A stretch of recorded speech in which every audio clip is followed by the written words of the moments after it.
ভাই মাদুসরা নওজওয়ানেরা, এ নবী উম্মত উম্মতিনা, ইমামে আলী মাকাম ইমামে হুসাইন রাদিয়াল্লাহু তাআলা আনহু নিজের আহলে বায়ত পরিবার বর্গকে নিয়ে, আমার রাসূলুল্লাহর খানদানের বাচ্চাদেরকে নিয়ে, আমার রাসূলুল্লাহর খানদানের পুরুষ এবং মহিলা সকলকে নিয়ে হযরত ইমামে হুসাইন ৭২ থেকে ৮০ জনের একজন দল নিয়ে ইমামে হুসাইন হুজুর মক্কার দিকে রওনা হয়ে যাবে। যখন ইমামে হুসাইন হুজুর মক্কার দিকে রওনা হয়ে গেলেন, মদিনা শরীফে আল্লাহ নবী যারা বড় বড় সাহাবী ছিল, হযরত আব্দুল্লাহ ইবনে আব্বাস রাদিয়াল্লাহু তাআলা আনহু ইমামে হুসাইনকে বললেন, ও ইমামে হুসাইন, আপনি যেখানে ইচ্ছা যান, কিন্তু মোটেও আপনি কুফার দিকে রওনা হবেন না, মোটেও আপনি কুফাতে যাবেন না। কুফার মানুষ যেমন আপনার আব্বাজানের সাথে গাদ্দারি করেছিল, কুফার মানুষ যেমন আপনার আব্বাজানকে ডেকে নিয়ে গিয়ে শহীদ করেছিল, সেই রকম আপনাকেও তারা শহীদ করবে বলে ডাকছে। ও ইমামে হুসাইন, মোটেও আপনি কুফাতে যাবেন না। হযরত আব্দুল্লাহ ইবনে ওমর রাদিয়াল্লাহু তাআলা আনহু, হযরত ওমর ফারুকের সন্তান, একজন অনেক বড় আলেম, হযরত আব্দুল্লাহ ইবনে ওমর হুজুর, তিনি ইমামে হুসাইন হুজুর যখন রওনা হয়ে যাচ্ছেন, হযরত আব্দুল্লাহ ইবনে ওমর রাদিয়াল্লাহু তাআলা আনহু ইমামে হুসাইন হুজুরকে জড়িয়ে ধরে হাউ হাউ করে কাঁদতে আরম্ভ করলেন। কাঁদার পরে তিনি বললেন, ও শহীদ, ও শহীদ, ও শহীদ, আমি ওমর ইবনে আব্দুল্লাহ ইবনে ওমর আপনাকে বলছি, আপনি মোটেও যেখানে ইচ্ছা যান, কুফা নগরীতে যাবেন না। আপনি যদি মক্কা শরীফে যেতে যান আপনি যান, কিন্তু কুফা নগরীতে যাবেন না। কুফার মানুষ আপনাকে সহ্য করবে না, আপনাকে তারা হত্যা করবে, আপনার সাথে তারা গাদ্দারি করবে। ইমামে হুসাইন হুজুর মক্কা শরীফে রওনা হয়ে গেলেন। মক্কা শরীফে যখন পৌঁছে গেলেন, ইমামে হুসাইন হুজুর নিজের চাচাতো ভাই মুসলিম ইবনে আকিল রাদিয়াল্লাহু তাআলা আনহুকে, তিনি ইমামে হুসাইন হুজুর মুসলিম বিন আকিলকে কুফার দিকে রওনা করে দিলেন। ও মুসলিম বিন আকিল, যাও যাও কুফা নগরীতে চলে যাও। সত্যি কি কুফার মানুষ আমি ওই ইমামে হুসাইন আমাকে সাপোর্ট করে, সত্যি কি তারা আমাকে খলিফা হিসেবে মেনে নেবে? একটু কুফাতে গিয়ে চতুর্দিক থেকে খবরটা নিয়ে আমাকে চিঠি পাঠাও। মক্কা শরীফে যখন ইমামে হুসাইন চলে গেলেন, তখন চিঠির পরিমাণ হয়ে গেছে 40,000-এরও বেশি চিঠি এসছে কুফা থেকে। এই জন্য ইমাম হুসাইন চিন্তা করলেন যে সত্যি যদি তারা আমার পক্ষে থেকে থাকে, তাহলে আমার চাচাতো ভাই মুসলিম বিন আকিলকে পাঠিয়ে দেখি তাদের কি মতামত। মুসলিম বিন আকিল রাদিয়াল্লাহু তাআলা তিনি চলে গেলেন কুফা নগরী। কুফা নগরীর সেই সময় গভর্নর ছিলেন হযরত নুমান বিন বাশির রাদিয়াল্লাহু তাআলা। নুমান বিন বাশিরটা কে? তিনি হচ্ছেন আমার রাসূলুল্লাহর একজন সাহাবী। তাহলে নুমান বিন বাশির রাদিয়াল্লাহু তাআলা যেহেতু নবী পাকের সাহাবী, সুতরাং তিনি নিশ্চয়ই ইমামে হুসাইনের বিপক্ষে দাঁড়াবে না। ঠিক বলছি না ভুল বলছি? নবীর সাহাবী কখনো বিপক্ষে দাঁড়াতে পারে? নিশ্চয়ই দাঁড়াবে না। তার অন্তরটা খুব নরম ছিল হযরত নুমান বিন বাশির। ইয়াজিদ দামেস্কে বসে আছে। দামেস্ক থেকে যখন ইয়াজিদ খবর পেল ইমামে হুসাইনের দূত ইমামে হুসাইন একজনকে কুফাতে পাঠাচ্ছে, তখন ইয়াজিদ খবর পেয়ে হযরত নুমান বিন বাশির রাদিয়াল্লাহু তাআলা আনহুকে কুফার গভর্নর সিট থেকে নামিয়ে দিয়ে ওই সিটেতে বসিয়ে দিল উবাইদুল্লাহ ইবনে জিয়াদকে। আর উবাইদুল্লাহ ইবনে জিয়াদ হচ্ছে স্বৈরাচারী মাইন্ডের লোক। উবাইদুল্লাহ ইবনে জিয়াদ হচ্ছে একটা টেরা প্রকৃতির লোক। কথা বুঝতে পারছেন না? স্বৈরাচারী প্রকৃতির লোক। মুসলিম বিন আকিল হুজুর যখন কুফাতে চলে গেছে, মুসলিম বিন আকিল হুজুরের হাতে একজন দুজন নয় 12,000 মানুষ হাতে হাত দিয়ে ইমাম হুসাইন হুজুরের পক্ষে বায়াত করেছে যে আমরা ইমাম হুসাইনকে খলিফা বলে মেনে নেব, আপনি ইমাম হোসেনকে ডাকেন। আমার কথা বুঝতে পারছেন তো? খলিফা বলে মেনে নেব, বায়াত হয়ে গেলাম, আপনি ইমাম হোসেনকে ডাকেন। সেই সময় নুমান বিন বাশিরকে নামিয়ে গভর্নর হিসেবে বসে পড়েছে কে? উবাইদুল্লাহ ইবনে জিয়াদ। উবাইদুল্লাহ ইবনে জিয়াদ যখন খবর পেয়ে গেল ইমাম হুসাইনের একজন লোক এই কুফা নগরীতে এসে ইমাম হোসেনের পক্ষে বায়াত গ্রহণ করছে, তখন উবাইদুল্লাহ ইবনে জিয়াদ পুলিশ প্রশাসনকে বলে দিল, যাও তাড়াতাড়ি করে ওই মুসলিম বিন আকিলকে অ্যারেস্ট করতে হবে। মুসলিম বিন আকিল হুজুর একজনের বাড়িতে তিনি আশ্রয় চেয়েছিলেন। সেই মহিলাটার নাম হচ্ছে হানি ইবনে উরওয়া। হানি ইবনে উরওয়া একজন মহিলা মানুষ, তার কাছে মুসলিম বিন আকিল হুজুর গিয়ে বললেন, দেখেন আমি একজন মুসাফির মানুষ, আমি একজন আপনাদের এলাকার একজন মেহমান মানুষ, দূর থেকে এসেছি, মক্কা শরীফ থেকে এসেছি, আমাকে ইমাম হুসাইন হুজুর পাঠিয়েছেন, আমাকে আপনাদের এখানে একটু থাকতে দেবেন? মহিলা মানুষ, মায়ের যান। হযরত মুসলিম বিন আকিল হুজুরকে বললেন, ঠিক আছে আপনি থাকেন, আমার এখানে মেহমান হয়ে যান। যখন মেহমান হয়ে গেছে, রাত্রেবেলা হানি ইবনে উরওয়া নিজের খাবার থেকে মুসলিম বিন আকিলের জন্য, মেহমানের জন্য খাবার পাঠাচ্ছে। হানি ইবনে উরওয়ার ছেলে ততক্ষণে বাড়িতে চলে এসেছে। আম্মা জান, আপনি লুকিয়ে লুকিয়ে কাকে খাবার পাঠান? লুকিয়ে লুকিয়ে কাকে খাবার পাঠান? যখন জেনে ফেললো মুসলিম বিন আকিল, তখন বলল, আম্মা জান, আপনি যাকে মেহমান হিসেবে গ্রহণ করেছেন, এই লোকটাকে অ্যারেস্ট করার জন্য গোটা কুফা নগরীতে পরোয়ানা জারি হয়ে গেছে। এই লোকটাকে অ্যারেস্ট করার জন্য আপনি তাকে ঘরের মধ্যে রেখেছে। দেখা গেল হানি ইবনে উরওয়াকে আপনার উবাইদুল্লাহ ইবনে জিয়াদের পুলিশ প্রশাসন হানি ইবনে উরওয়াকে অ্যারেস্ট করে নিয়ে চলে গেল দামেস্কে, আপনার কুফা নগরীর যে গভর্নর হাউসে নিয়ে চলে গেল। যখন হানি ইবনে উরওয়াকে নিয়ে চলে গেল, মুসলিম বিন আকিল হুজুরের পিছনে তো 12,000 লোক আছে না নেই? তার পিছনে 12,000 লোক আছে না নেই? 12,000 লোক আছে। 12,000 লোকের মধ্যে তিনি 4,000-এর একটা বাহিনী নিলেন। 4,000 লোকের একটা বাহিনী নিয়ে ওই হানি ইবনে উরওয়াকে গভর্নর হাউস থেকে অ্যারেস্ট হওয়া থেকে বাঁচানোর জন্য, ছাড়িয়ে আনার জন্য, প্রতিবাদ করার জন্য গভর্নর হাউসের দিকে রওনা হয়ে গেল। মুসলিম বিন আকিল রাদিয়াল্লাহু তাআলা আনহু যখন গভর্নর হাউসের সামনে দাঁড়িয়ে প্রতিবাদ করছেন যে হানি ইবনে উরওয়াকে ছাড়তে হবে, আপনার অনৈতিকভাবে তাকে অ্যারেস্ট করা হয়েছে, তাকে ছেড়ে দিতে হবে, এই প্রতিবাদ যখন তিনি শুরু করলেন, প্রতিবাদ করতে করতে হঠাৎ করে পিছনে ফিরে দেখেন যে তিনি 4,000 লোকের বাহিনী এসেছিলেন, কিন্তু তার পিছনে মাত্র 60 জন লোক আছে। কতজন লোক? জোরে বলে। মাত্র 60 জন লোক আছে। 4,000 লোক কোথায় গেল? এরাই হচ্ছে সাবেঈন। ইমাম হুসাইনকে ডেকে এনে ইমাম হুসাইনের বিরোধিতা করেছিল। দেখতে মুসলমান অনেক পাওয়া যেতে পারে, কিন্তু বাছাই করা অ্যাকচুয়ালি মুসলমান, ইসলামের চেতনা ধারণ করা মুসলমানের খুব অভাব আজকের দিনে। আমি ছোট ছোট করে কিছু কথা বলার চেষ্টা করছি, বুঝতে পারছেন তো আপনারা? আল্লাহ পাক আমাদেরকে কবুল করেন, বলেন আল্লাহুম্মা আমিন। আল্লাহ পাক নিয়ামত দিয়ে পরিপূর্ণ করেন, বলেন আল্লাহুম্মা আমিন। একবার মুহাব্বতে দরুদ শরীফ পড়েন, আল্লাহ।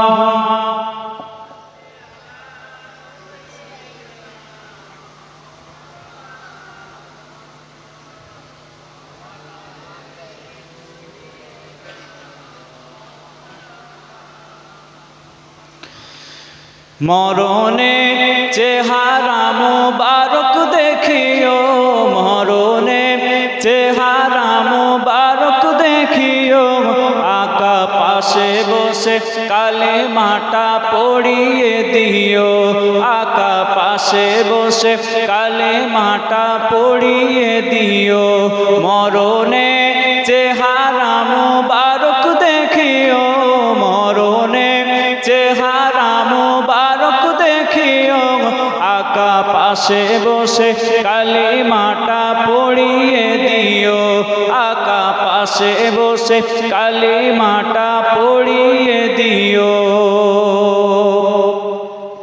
গোসল দিয়ে জানাজাটা পড়াইতে নেবে, অসহায়ের দিকে একটু মায়ায় তাকাবে, আকা অসহায়ের দিকে একটু মায়ায় তাকাবে, কবরে যখন আমি একা থাকিব, আকা কবরে যখন আমি একা থাকিব, তোমার মুবারক হাত আমায় কপালে দিও, তোমার মুবারক হাত আমার কপালে দিও, মরণে চেহারা মুবারক দেখিও, মরণে চেহারা মুবারক দেখিও, আকা পাশে বসে কালিমাটা পড়িয়ে দিও, আকা পাশে বসে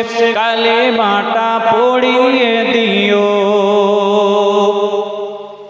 রওজা মুবারকে বারে বার নিও, মুবারক কদমেতে চুমিতে দিও, আকা মুবারক কদমেতে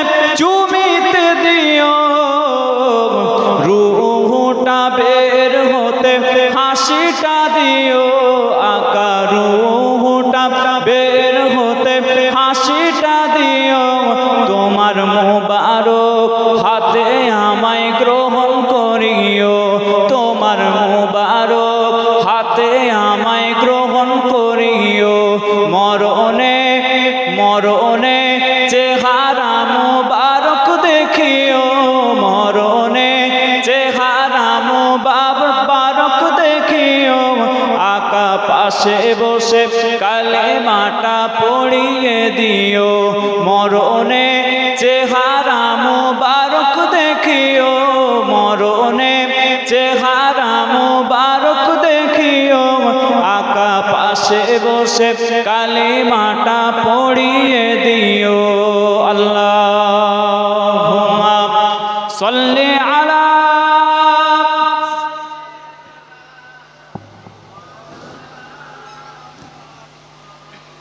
وعلى آل سيدنا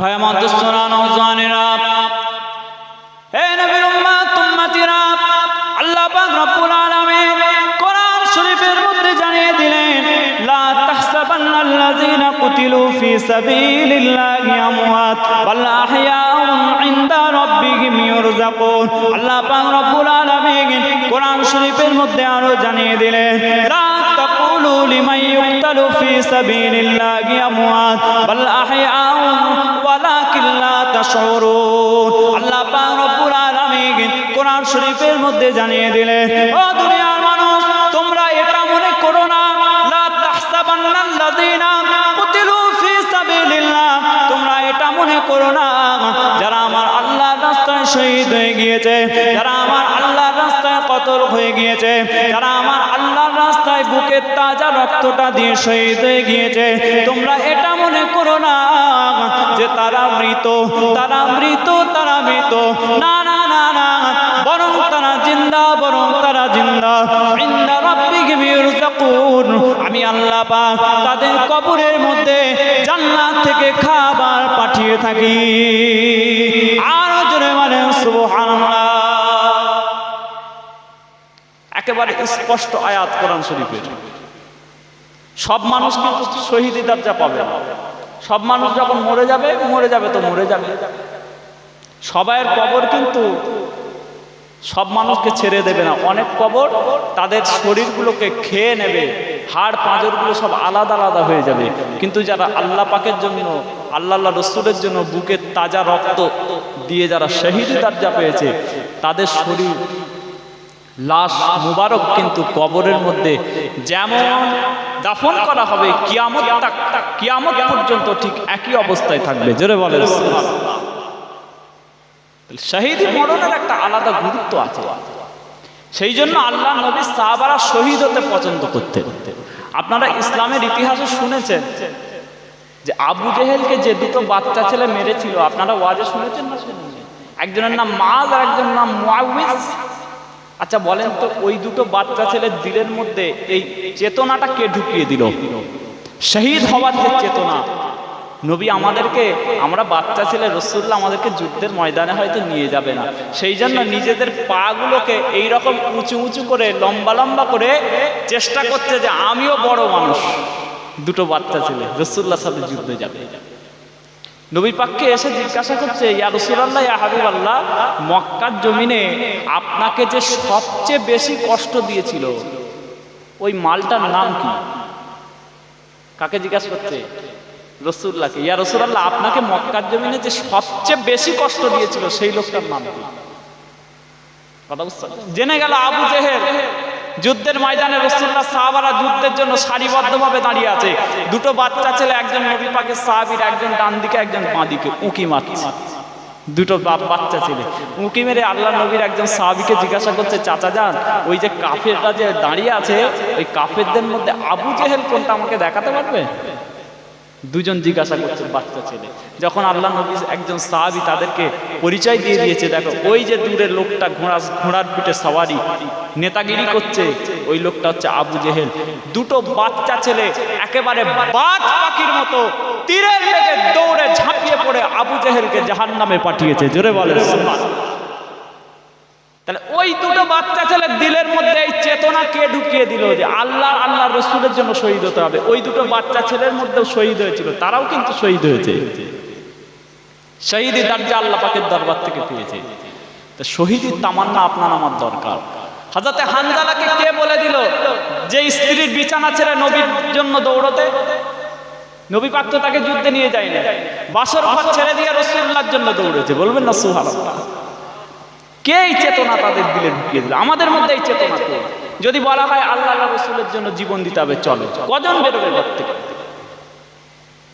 ভাই মাদুস সুনানো জানেরা, এ নবীর উম্মত উম্মতিরা, হযরত হানজালা রাদিয়াল্লাহু তাআলা আনহু স্ত্রীর সঙ্গে বিছানার মধ্যে বাসর ঘরের মধ্যে শুয়ে রয়েছে। গোটা মদিনার জমিনে খবর হয়ে গেল, মদিনার জমিনে খবর হয়ে গেল যে আল্লাহ নবী আল্লাহ রাসূল বদরের প্রান্তর উহুদের প্রান্তরে শহীদ হয়ে গেছেন। আল্লাহ রাসূল আল্লাহ নবী উহুদের প্রান্তরে শহীদ হয়ে গিয়েছে। এই কথাবার্তাটা হযরত হানজালার কানের মধ্যে যাওয়ার সঙ্গে সঙ্গে স্ত্রীকে ছেড়ে দিয়ে পাগলের মতো উহুদের প্রান্তরের দিকে দৌড়তে আরম্ভ করলো। আল্লাহ নবী আল্লাহ রাসূলের দুনিয়ার বাদশাহ উহুদের যুদ্ধের পনেতে যখন আল্লাহ নবী সাহাবাদের লাশগুলোকে গোনা হচ্ছে, আল্লাহ নবী আল্লাহ রাসূল আল্লাহ নবী দিন দুনিয়ার বাদশাহ সাল্লাল্লাহু আলাইহি ওয়াসাল্লামের কাছে একজন বোরকা পরা মেয়ে ছেলে এসে বলল, ইয়া রাসূলুল্লাহ, ইয়া রাসূলুল্লাহ, ইয়া হাবিবাল্লাহ, গত দিনেতে আপনি আপনার হানজালার বিয়ে পড়িয়ে দিয়ে চলে এসেছিলেন। আমি হচ্ছে আপনার হানজালার স্ত্রী। যারা দুনিয়ার জমিনে শহীদ হয়ে যায় তাদের তো জানাজা নয়, তাদের যখন আপনি কাফন দাফন করবে তাদেরকে তো আপনাকে গোসল দিতে হবে না, বিনা গোসলে তাদেরকে আপনি কাফন দাফন করে দেবে। ইয়া রাসূলুল্লাহ, ইয়া হাবিবাল্লাহ, আমি হানজালার স্ত্রী বলছি, সে বাসর ঘরে আমার পাশ থেকে উঠে চলে এসেছে। স্ত্রীর সঙ্গে মেলামেশা করলে তার জন্য গোসল ফরজ হয়ে যায়। আপনি আপনার হানজালাকে যদি যুদ্ধের ময়দানে শহীদ অবস্থায় খুঁজে পেয়ে যান তাহলে আপনার হানজালাকে গোসল দিয়ে তারপরে দাফন করে দেবে। আল্লাহ নবী পরোয়ানা জারি করে দিলেন, ও আমার সাহাবারা, খোঁজো খোঁজো খোঁজো খোঁজো, আমার হানজালা কোথায় আছে খুঁজে বের করো। আল্লাহ নবী সাহাবারা খুঁজতে আরম্ভ করলেন। খুঁজতে খুঁজতে দেখা গেল হযরত হানজালা রাদিয়াল্লাহু তাআলা আনহু যেখানে শুয়ে রয়েছেন, ইন্তেকাল অবস্থায় শহীদ অবস্থায় শুয়ে রয়েছে। আল্লাহ নবী সাহাবারা দেখতে পান হযরত হানজালা গোসল দেওয়া অবস্থায় শুয়ে রয়েছে। আল্লাহ নবীর কাছে আল্লাহ রাসূলের কাছে গিয়ে খবর দেয়, ইয়া রাসূলুল্লাহ, ইয়া হাবিবাল্লাহ, আপনার হানজালাকে শহীদ করা হয়েছে, কিন্তু আমরা গিয়ে দেখলাম আপনার হানজালা গোসল অবস্থায় শুয়ে রয়েছে। আল্লাহ নবী আল্লাহ রাসূল জানিয়ে দিলেন, আমার হানজালার শাহাদাত আমার আল্লাহ পাকের দরবারে এত কবুল হয়ে গিয়েছে, আল্লাহ পাকের ফেরেশতারা আমার হানজালাকে চতুর্থ আসমানে নিয়ে গিয়ে গোসল দিয়ে আবারও উহুদের প্রান্তরে পাঠিয়ে দিয়েছে। জোরে বলে, আরো জোরে বলে সুবহানাল্লাহ। এই হানজালার দিলের মধ্যে এই শহীদ হওয়ার চেতনাটা পয়দা করে দিয়েছে কে? জোরে বলে, আমার রাসূলুল্লাহর মহব্বতে। নবী যদি দুনিয়া থেকে চলে যায়, আমি তো দুনিয়ায় থেকে ইসলামের জন্য, শরীয়তের জন্য, দ্বীনের জন্য, কোরআনের জন্য শাহাদাত অর্জন করে নি, আল্লাহ পাকের দরবারে মর্যাদা পাবো।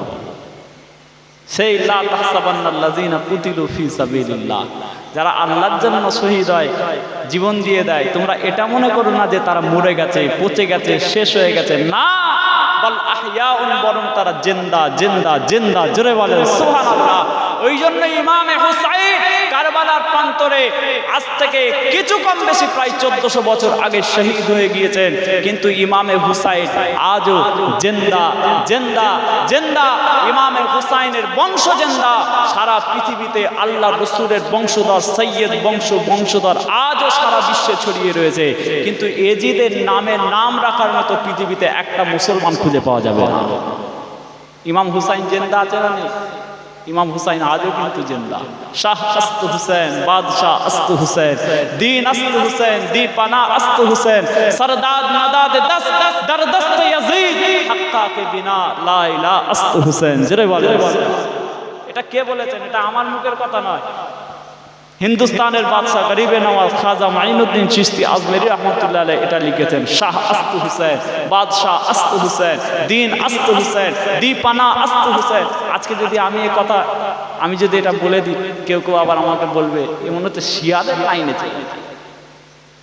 কথা বুঝতে পারছেন? কিন্তু এটা তিনি বলেছিলেন ইমামে হুসাইনের মোহাব্বতে। আমরা ইমামে হুসাইনের মোহাব্বতের মানুষ। আমরা ইমামে হুসাইনকে মোহাব্বত করি, আহলে বায়াতকে মোহাব্বত করি। আমরা বুক চাপড়ানো পার্টি নয়, বুক চাপড়াই না।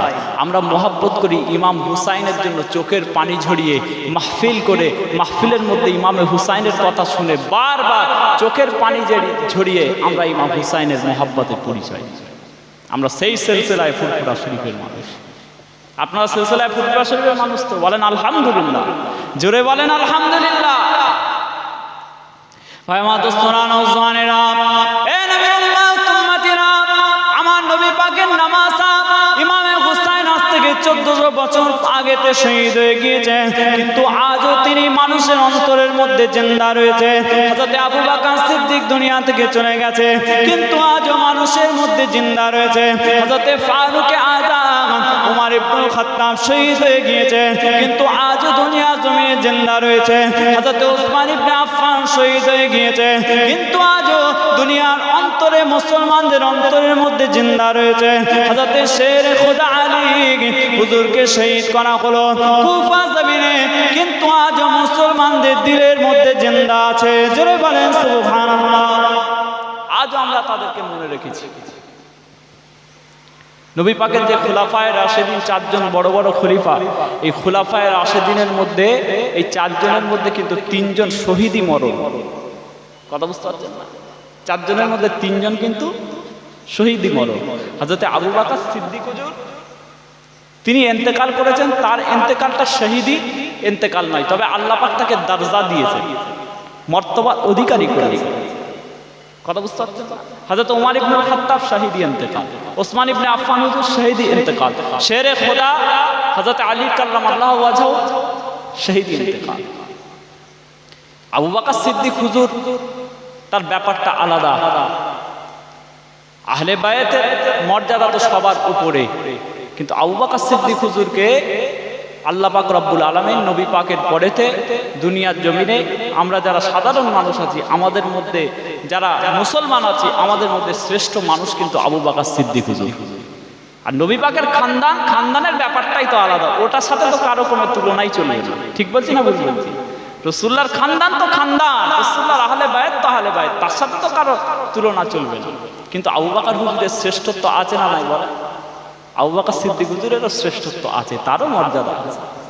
তিনি যখন ইন্তেকাল করলেন, ইন্তেকালের আগেতে আবু বকর সিদ্দিক হুজুর তার যারা আত্মীয় স্বজন রয়েছে এবং আমার রাসূলুল্লাহ যারা সাহাবী দুনিয়াতে আছেন, সকলকে ডেকে বললেন, ও আল্লাহ নবীর সাহাবীরা, আমি আবু বকর, আমার অন্তরের বড় আশা, তোমরা একটু শোনো আমার কথাটা, আমার ওসিয়তটা শোনো। কি ওসিয়ত?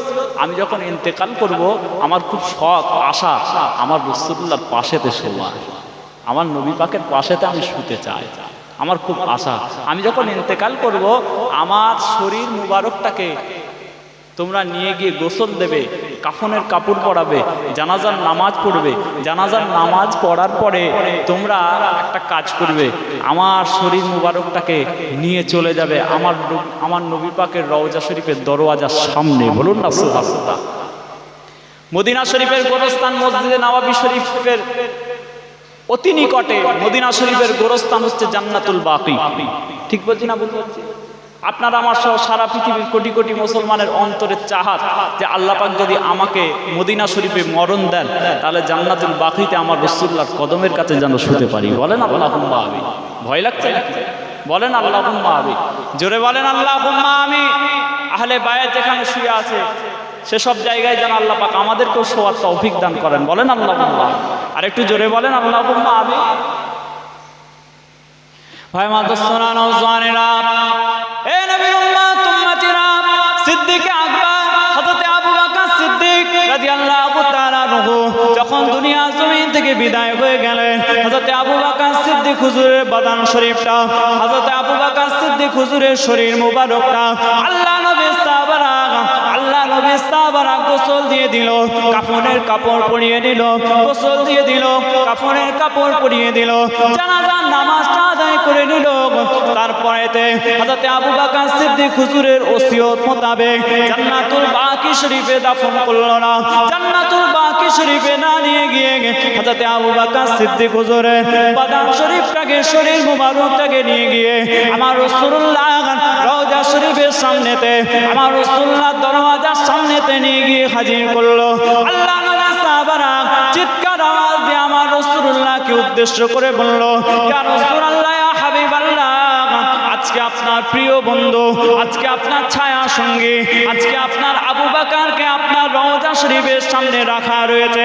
আপনি যদি অনুমতি দেন, আপনি যদি পারমিশন দেন, আপনি যদি অনুমতি দেন, তাহলে আপনার রওজা শরীফের ভিতরে সবুজ গম্বুজের নিচে আপনার শরীর মোবারক, আপনার রওজা শরীফের পাশে থেকে আপনার বন্ধু আবু বকর সিদ্দিককে দাফন করা হবে।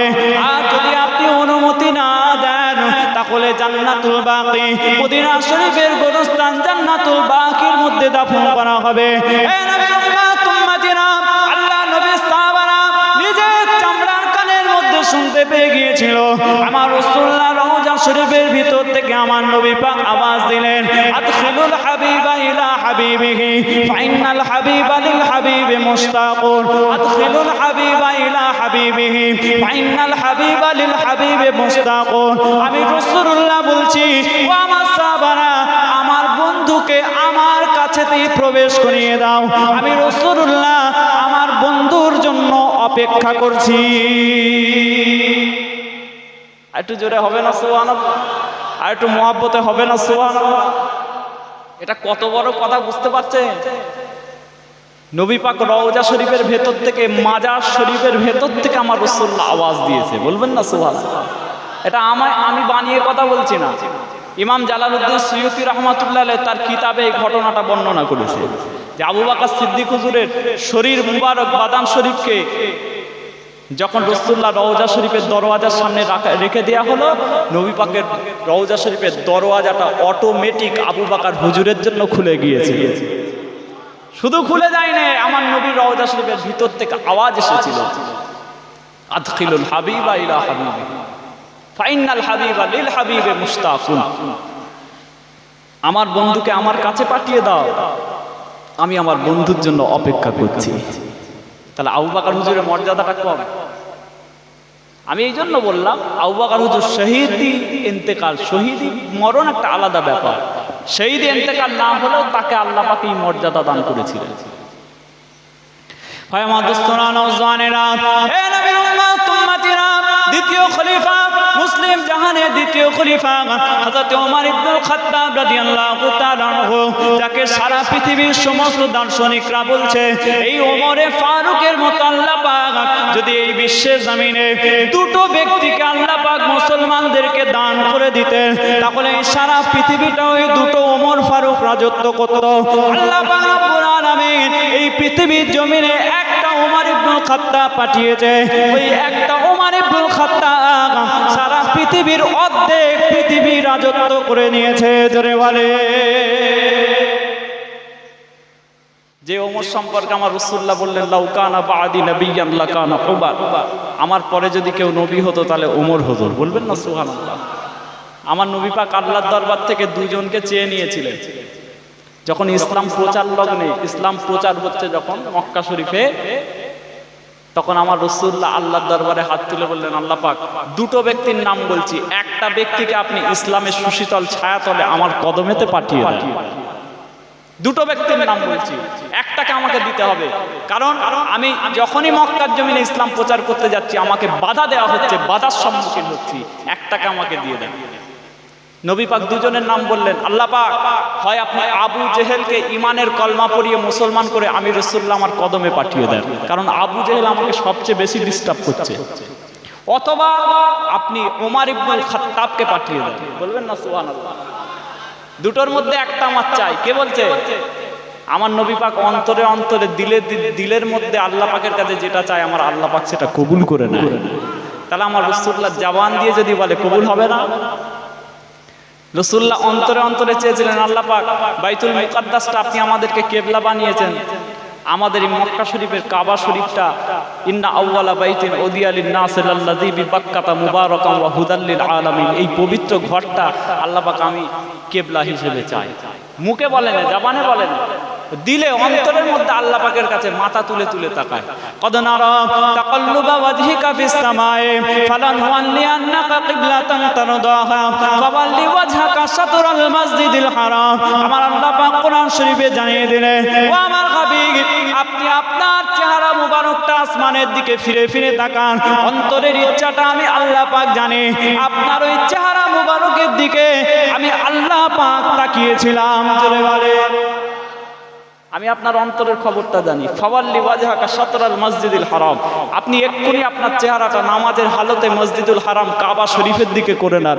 কাবা শরীফটা আমি পৃথিবীর মুসলমানদের জন্য কিবলা বানিয়ে দিলাম। তা নবী পাক মনে মনে যেটা চায় আল্লাহ পাক কবুল করে নেয়। তা আমার রাসূলুল্লাহ বললেন, এই দুটোর মধ্যে একটা, আবু জেহেল নাই ওমর ফারুক। ওমর ফারুক হুজুর তলোয়ার নিয়ে রাসূলুল্লাহর দিকে আসছে। সাহাবারা বলছে, ইয়া রাসূলুল্লাহ, ওমর ফারুক তো আপনাকে মারার জন্য খুঁজছিল, ভয় লাগছে এসে কিছু কাণ্ড না ঘটিয়ে ফেলে। ইয়া রাসূলুল্লাহ, দরজাটা কি দিয়ে দেবো? দরজাটা কি দিয়ে দেবো? ওমর ফারুককে কি আমরা বাধা দেবো যে নবীর কাছে আসা যাবে না? আমার রাসূলুল্লাহ মুচকি মুচকি হাসছে, ও আমার সাহাবারা, ছেড়ে দাও, আসতে দাও, ওমর ফারুককে ছেড়ে দাও, আসতে দাও। হতে পারে আমি আল্লাহর কাছে দোয়া চেয়েছিলাম, আল্লাহ পাক হয়তো কবুল করে ওমরকে আমার কদমে পাঠিয়ে দিচ্ছে। আমার কদম মুবারকে হয়তো ওমর ফারুককে আল্লাহ পাক পাঠিয়ে দিচ্ছে। ওমর ফারুক হুজুর এসে বললেন, ইয়া রাসূলুল্লাহ, হাতে হাত দিয়ে ইমানের কলমা পড়ে মুসলমান হয়ে গেলেন। বললেন, ইয়া রাসূলুল্লাহ, আজ থেকে আর চুপি চুপি ইসলাম প্রচার নয়। ওই চারটে দেওয়ালের মধ্যে, ঘরের মধ্যে দুটো চারটে পাঁচটা ছটা আটটা দশটা করে মানুষ আসবে, আর আপনি ইসলামের তালিম দেবেন, দীক্ষা দেবেন, মুসলমান হবে, ওটা আর চলবে না। আজকে আমি ওমর ফারুক আপনার সাথে আছি। আপনার পাশেতে কে আছে? ওমর ইবনুল খাত্তাব, যার সামনে দাঁড়ানোর মতো ক্ষমতা এই গোটা মক্কা শহরের মধ্যে কারো নেই। আজকে আপনার ভয় কিসের? চলেন আপনার সাহাবাদেরকে সারিবদ্ধভাবে একটা মিছিল তৈরি করেন। আজকে আমি ওমর ইবনুল খাত্তাব, আমি নেতৃত্ব দিয়ে চলে সকলে মিলে আজকে প্রকাশ্যে কাফেরদের চোখের সামনে আল্লাহর কাবা শরীফকে তাওয়াফ করব। জোরে বলেন সুবহানাল্লাহ। হযরত ওমর ফারুকের মাধ্যমে আল্লাহ পাক ইসলামকে সুসজ্জিত করেছেন, উচ্চ মর্যাদা আসনে আল্লাহ পাক পৌঁছে দিয়েছেন। সুতরাং এনাদের মর্যাদা আছে। সেই ওমর ফারুক যখন শহীদ হলেন, মসজিদে নববী শরীফে নামাজ পড়াতে দাঁড়াচ্ছেন, নামাজের হালতে পিছন থেকে শত্রুরা এসে হযরত ওমর ফারুকের শরীরে একটা খঞ্জর দিয়ে আঘাত করেছিল। সেই খঞ্জরের আঘাতে, খঞ্জর এমন একটা জিনিস যার অনেক কটা ছুঁচ থাকে, ওমর ফারুক হুজুরের শরীরে বিভিন্ন জায়গায় ছিদ্র হয়ে গেল। এমনকি তার নাভি মোবারকে ছিদ্র হলো। মুখ থেকে যদি পানি পান করেন নাভি দিয়ে বেরিয়ে যায়, মুখ থেকে দুধ পান করলে নাভি দিয়ে বেরিয়ে যায়। এই রকম পরিস্থিতি তৈরি হয়ে গেল, শাহাদাতের পরিস্থিতি। হযরত ওমর ফারুক হুজুর শরীর একেবারে আর দু একদিন হায়াতে থাকবেন, এইরকম শরীর খুবই নাজুক অবস্থা, একেবারে শেষ অবস্থা। ওমর ফারুক হুজুর বিছানায় শুয়ে নিজের ছেলে আব্দুল্লাহ ইবনে ওমরকে ডাকলেন। হযরত আব্দুল্লাহ ইবনে ওমর রাদিয়াল্লাহু তাআলা এলেন। নবী পাকের দ্বিতীয় খলিফা ওমর ফারুক হুজুর বললেন, বেটা আব্দুল্লাহ, যাও আম্মাজান আয়েশা সিদ্দিকার কাছে যাও। আম্মাজান আয়েশা সিদ্দিকা হুজুরকে গিয়ে বলো, আপনার নবী পাকের গোলাম ওমর ফারুক আমাকে পাঠিয়েছেন, ওমর ইবনুল খাত্তাব আমাকে পাঠিয়েছেন, একটা আবদার নিয়ে আপনার কাছে, ভিক্ষা চাইতে আপনার কাছে পাঠিয়েছেন। একটা ভিক্ষা দরকার। কিসের ভিক্ষা? না, ওমর ফারুক বলেছেন আমার নবী পাকের পাশে আবু বকর সিদ্দিক হুজুর শুয়েছে, তার পাশেতে আরেকটা জায়গা আছে, এই জায়গাটাতে আমি ওমর ফারুক শুতে চাই। আম্মাজান আয়েশা সিদ্দিকা বললেন, ওটা তো আমি আমার নিজের জন্য রেখে দিয়েছিলাম। আমার স্বামী রাসূলুল্লাহ সাল্লাল্লাহু আলাইহি ওয়াসাল্লাম, আমার আব্বাজান আবু বকর সিদ্দিক রাদিয়াল্লাহু তাআলা ওই জায়গাটা আমি আমার নিজের জন্য রেখে দিয়েছিলাম। কিন্তু আমার নবী পাকের এমন একজন সাহাবী ফারুকে আজম, এমন একজন সাহাবী আমাকে আবদার করলো, আমি আম্মাজান আয়েশা আমার জায়গাটা ওমর ফারুককে দিয়ে দিলাম। জোরে হবে না সুবহানাল্লাহ? মুহাব্বতে হবে না সুবহানাল্লাহ? নারে তাকবীর। আমি আমার জায়গাটা দিয়ে দিলাম। তাহলে এখন আপনি যখন মসজিদে নববীতে যাবেন, আমার রাসূলুল্লাহ রওজা শরীফে যাবেন, নবী পাককে সালাম দেওয়ার পরে কাদেরকে সালাম দিতে হবে? আবু বকর সিদ্দিক হুজুরকে, ওমর ফারুক। তাহলে তার ইন্তেকালটা কিন্তু শহীদি ইন্তেকাল। অর্ধ পৃথিবীর খলিফা, কিন্তু বিছানায় শুয়ে শুয়ে মারা যায়নি। আপনার আমার মতো হসপিটালে শুয়ে শুয়ে এসির হাওয়া খেতে খেতে মারা যায়নি।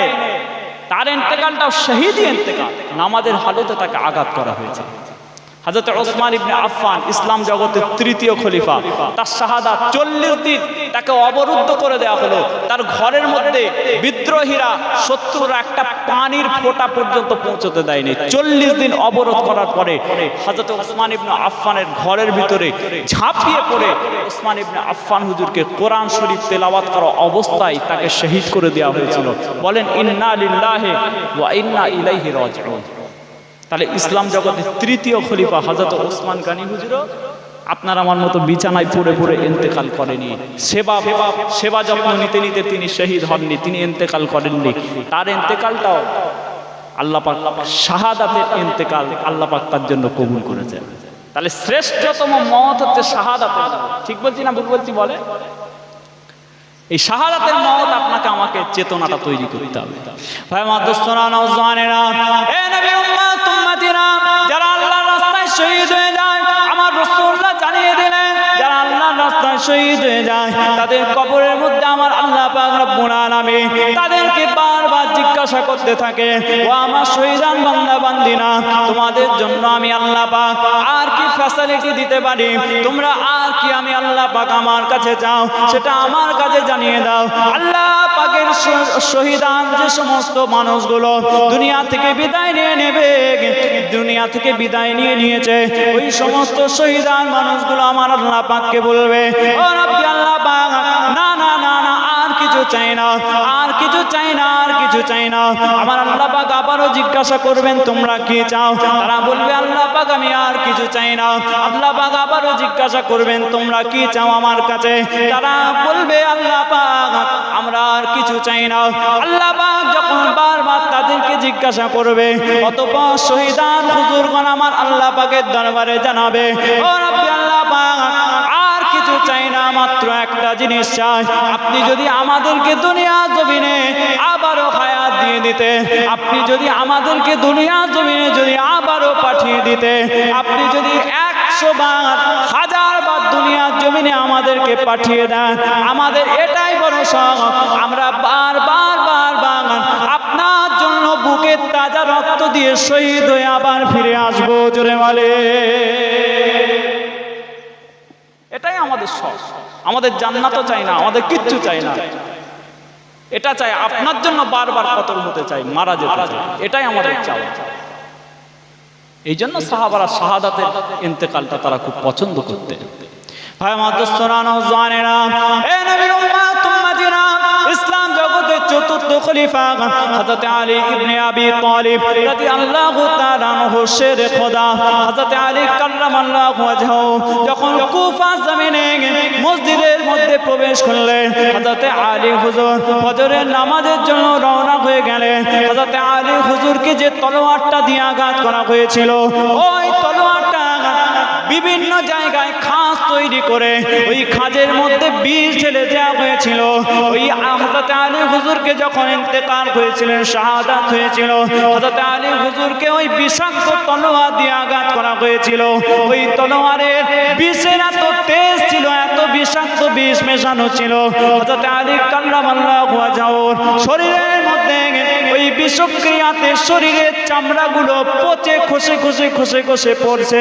হযরত আলী কাররামাল্লাহু ওয়াজহুকে যখন শহীদ করা হয়েছে, বিষাক্ত তলোয়ার দিয়ে আঘাত করে হযরত আলীকে শাহাদাতের ইন্তেকাল আমার আল্লাহ পাক দান করেছেন। জোরে বলেন সুবহানাল্লাহ, আর একটু জোরে বলেন সুবহানাল্লাহ। তাহলে 4 জন খলিফার মধ্যে 3 জনকে আমার আল্লাহ পাক শাহাদাতের মর্যাদা দান করলেন। এরপরে ইমামে হাসান, হযরত আলী হুজুরের বড় সাহেবজাদা ইমামে হাসান, তার ইন্তেকালটা কিন্তু শাহাদাতের ইন্তেকাল। তাকে বিষ খাইয়ে দেওয়া হয়েছিল, তার পেটের মধ্যে বিষ দেওয়া হয়েছিল। আর ইমামে হুসাইনের ঘটনা তো আপনারা সকলেই জানেন। শুনবেন আপনারা? কতজন শুনবেন একটু হাত তোলেন তো। একবার তাকবীর দেন, নারে তাকবীর। এই তাকবীরে ঘটনা হবে না, একটু সামনের দিকে আগিয়ে আগিয়ে এসে বসেন, পিছন দিকটাকে ছেড়ে দেন, আরো যারা পরে মানুষ আসবে তারা বুঝতে পারবে।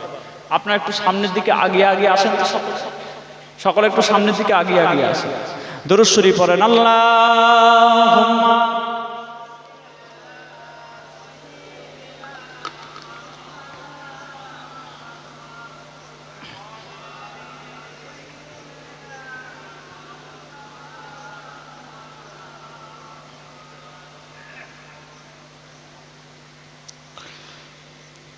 मुझे कूफा वालों मुसाफिर न समझो,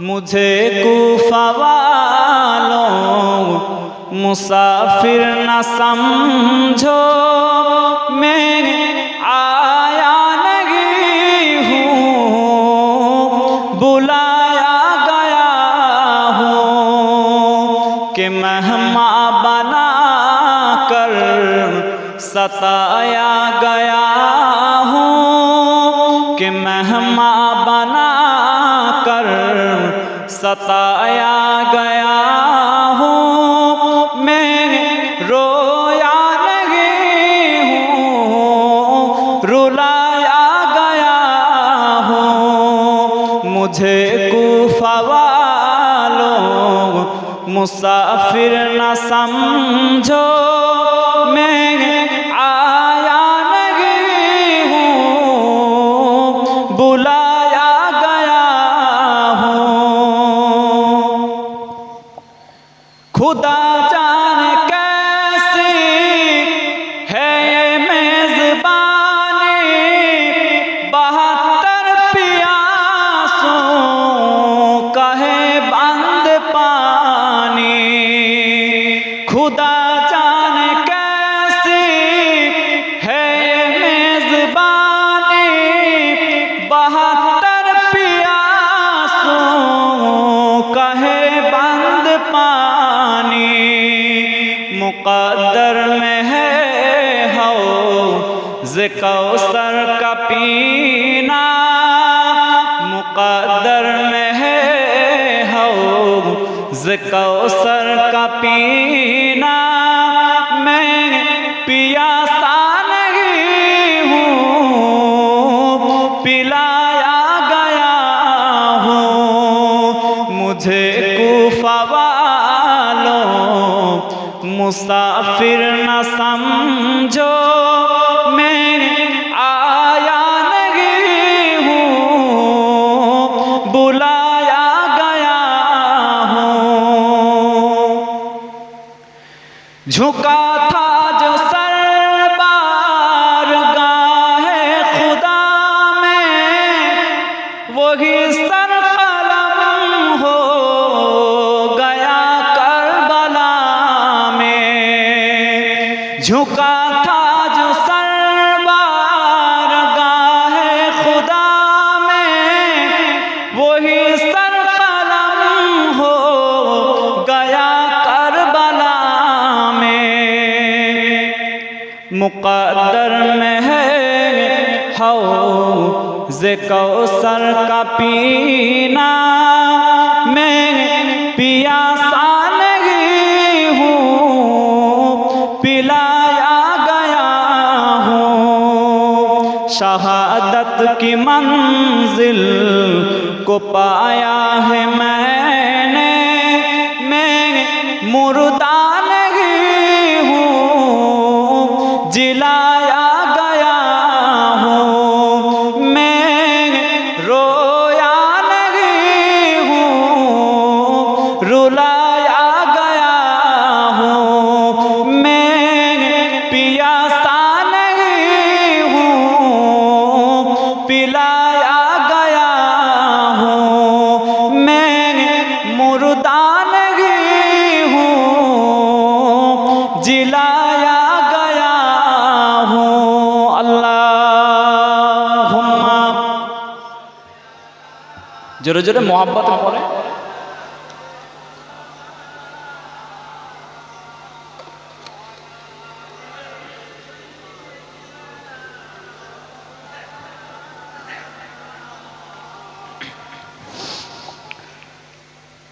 হযরত আমির মুয়াবিয়া যখন দুনিয়া থেকে বিদায় নিলেন, তখন তার ছেলে ইয়াজিদকে নিজের চেয়ারটাকে ছেড়ে দিয়ে গেলেন, যে আমার চেয়ারটা এবার কে বসবে? ইয়াজিদ বসবে। সারা বিশ্বের সেই সময় যত আমার রাসূলুল্লাহর প্রথম স্তরে যে সমস্ত সাহাবীরা তখন হায়াতে ছিলেন, তাদের মধ্যে একজন হচ্ছেন হযরত আব্দুল্লাহ ইবনে আব্বাস রাদিয়াল্লাহু তাআলা আনহু। হযরত আব্দুল্লাহ ইবনে ওমর রাদিয়াল্লাহু তাআলা আনহু, হযরত আব্দুল্লাহ ইবনে জুবায়ের রাদিয়াল্লাহু তাআলা আনহু, হযরত আব্দুর রহমান ইবনে আবু বকর রাদিয়াল্লাহু তাআলা আনহু। এইরকম বড় বড় সাহাবারা তখন হায়াতে। হযরত আনাস ইবনে মালিক রাদিয়াল্লাহু তাআলা তিনিও হায়াতে, সব মানে বহু সাহাবী হায়াতে। এজিদ যখন চেয়ারে বসলো,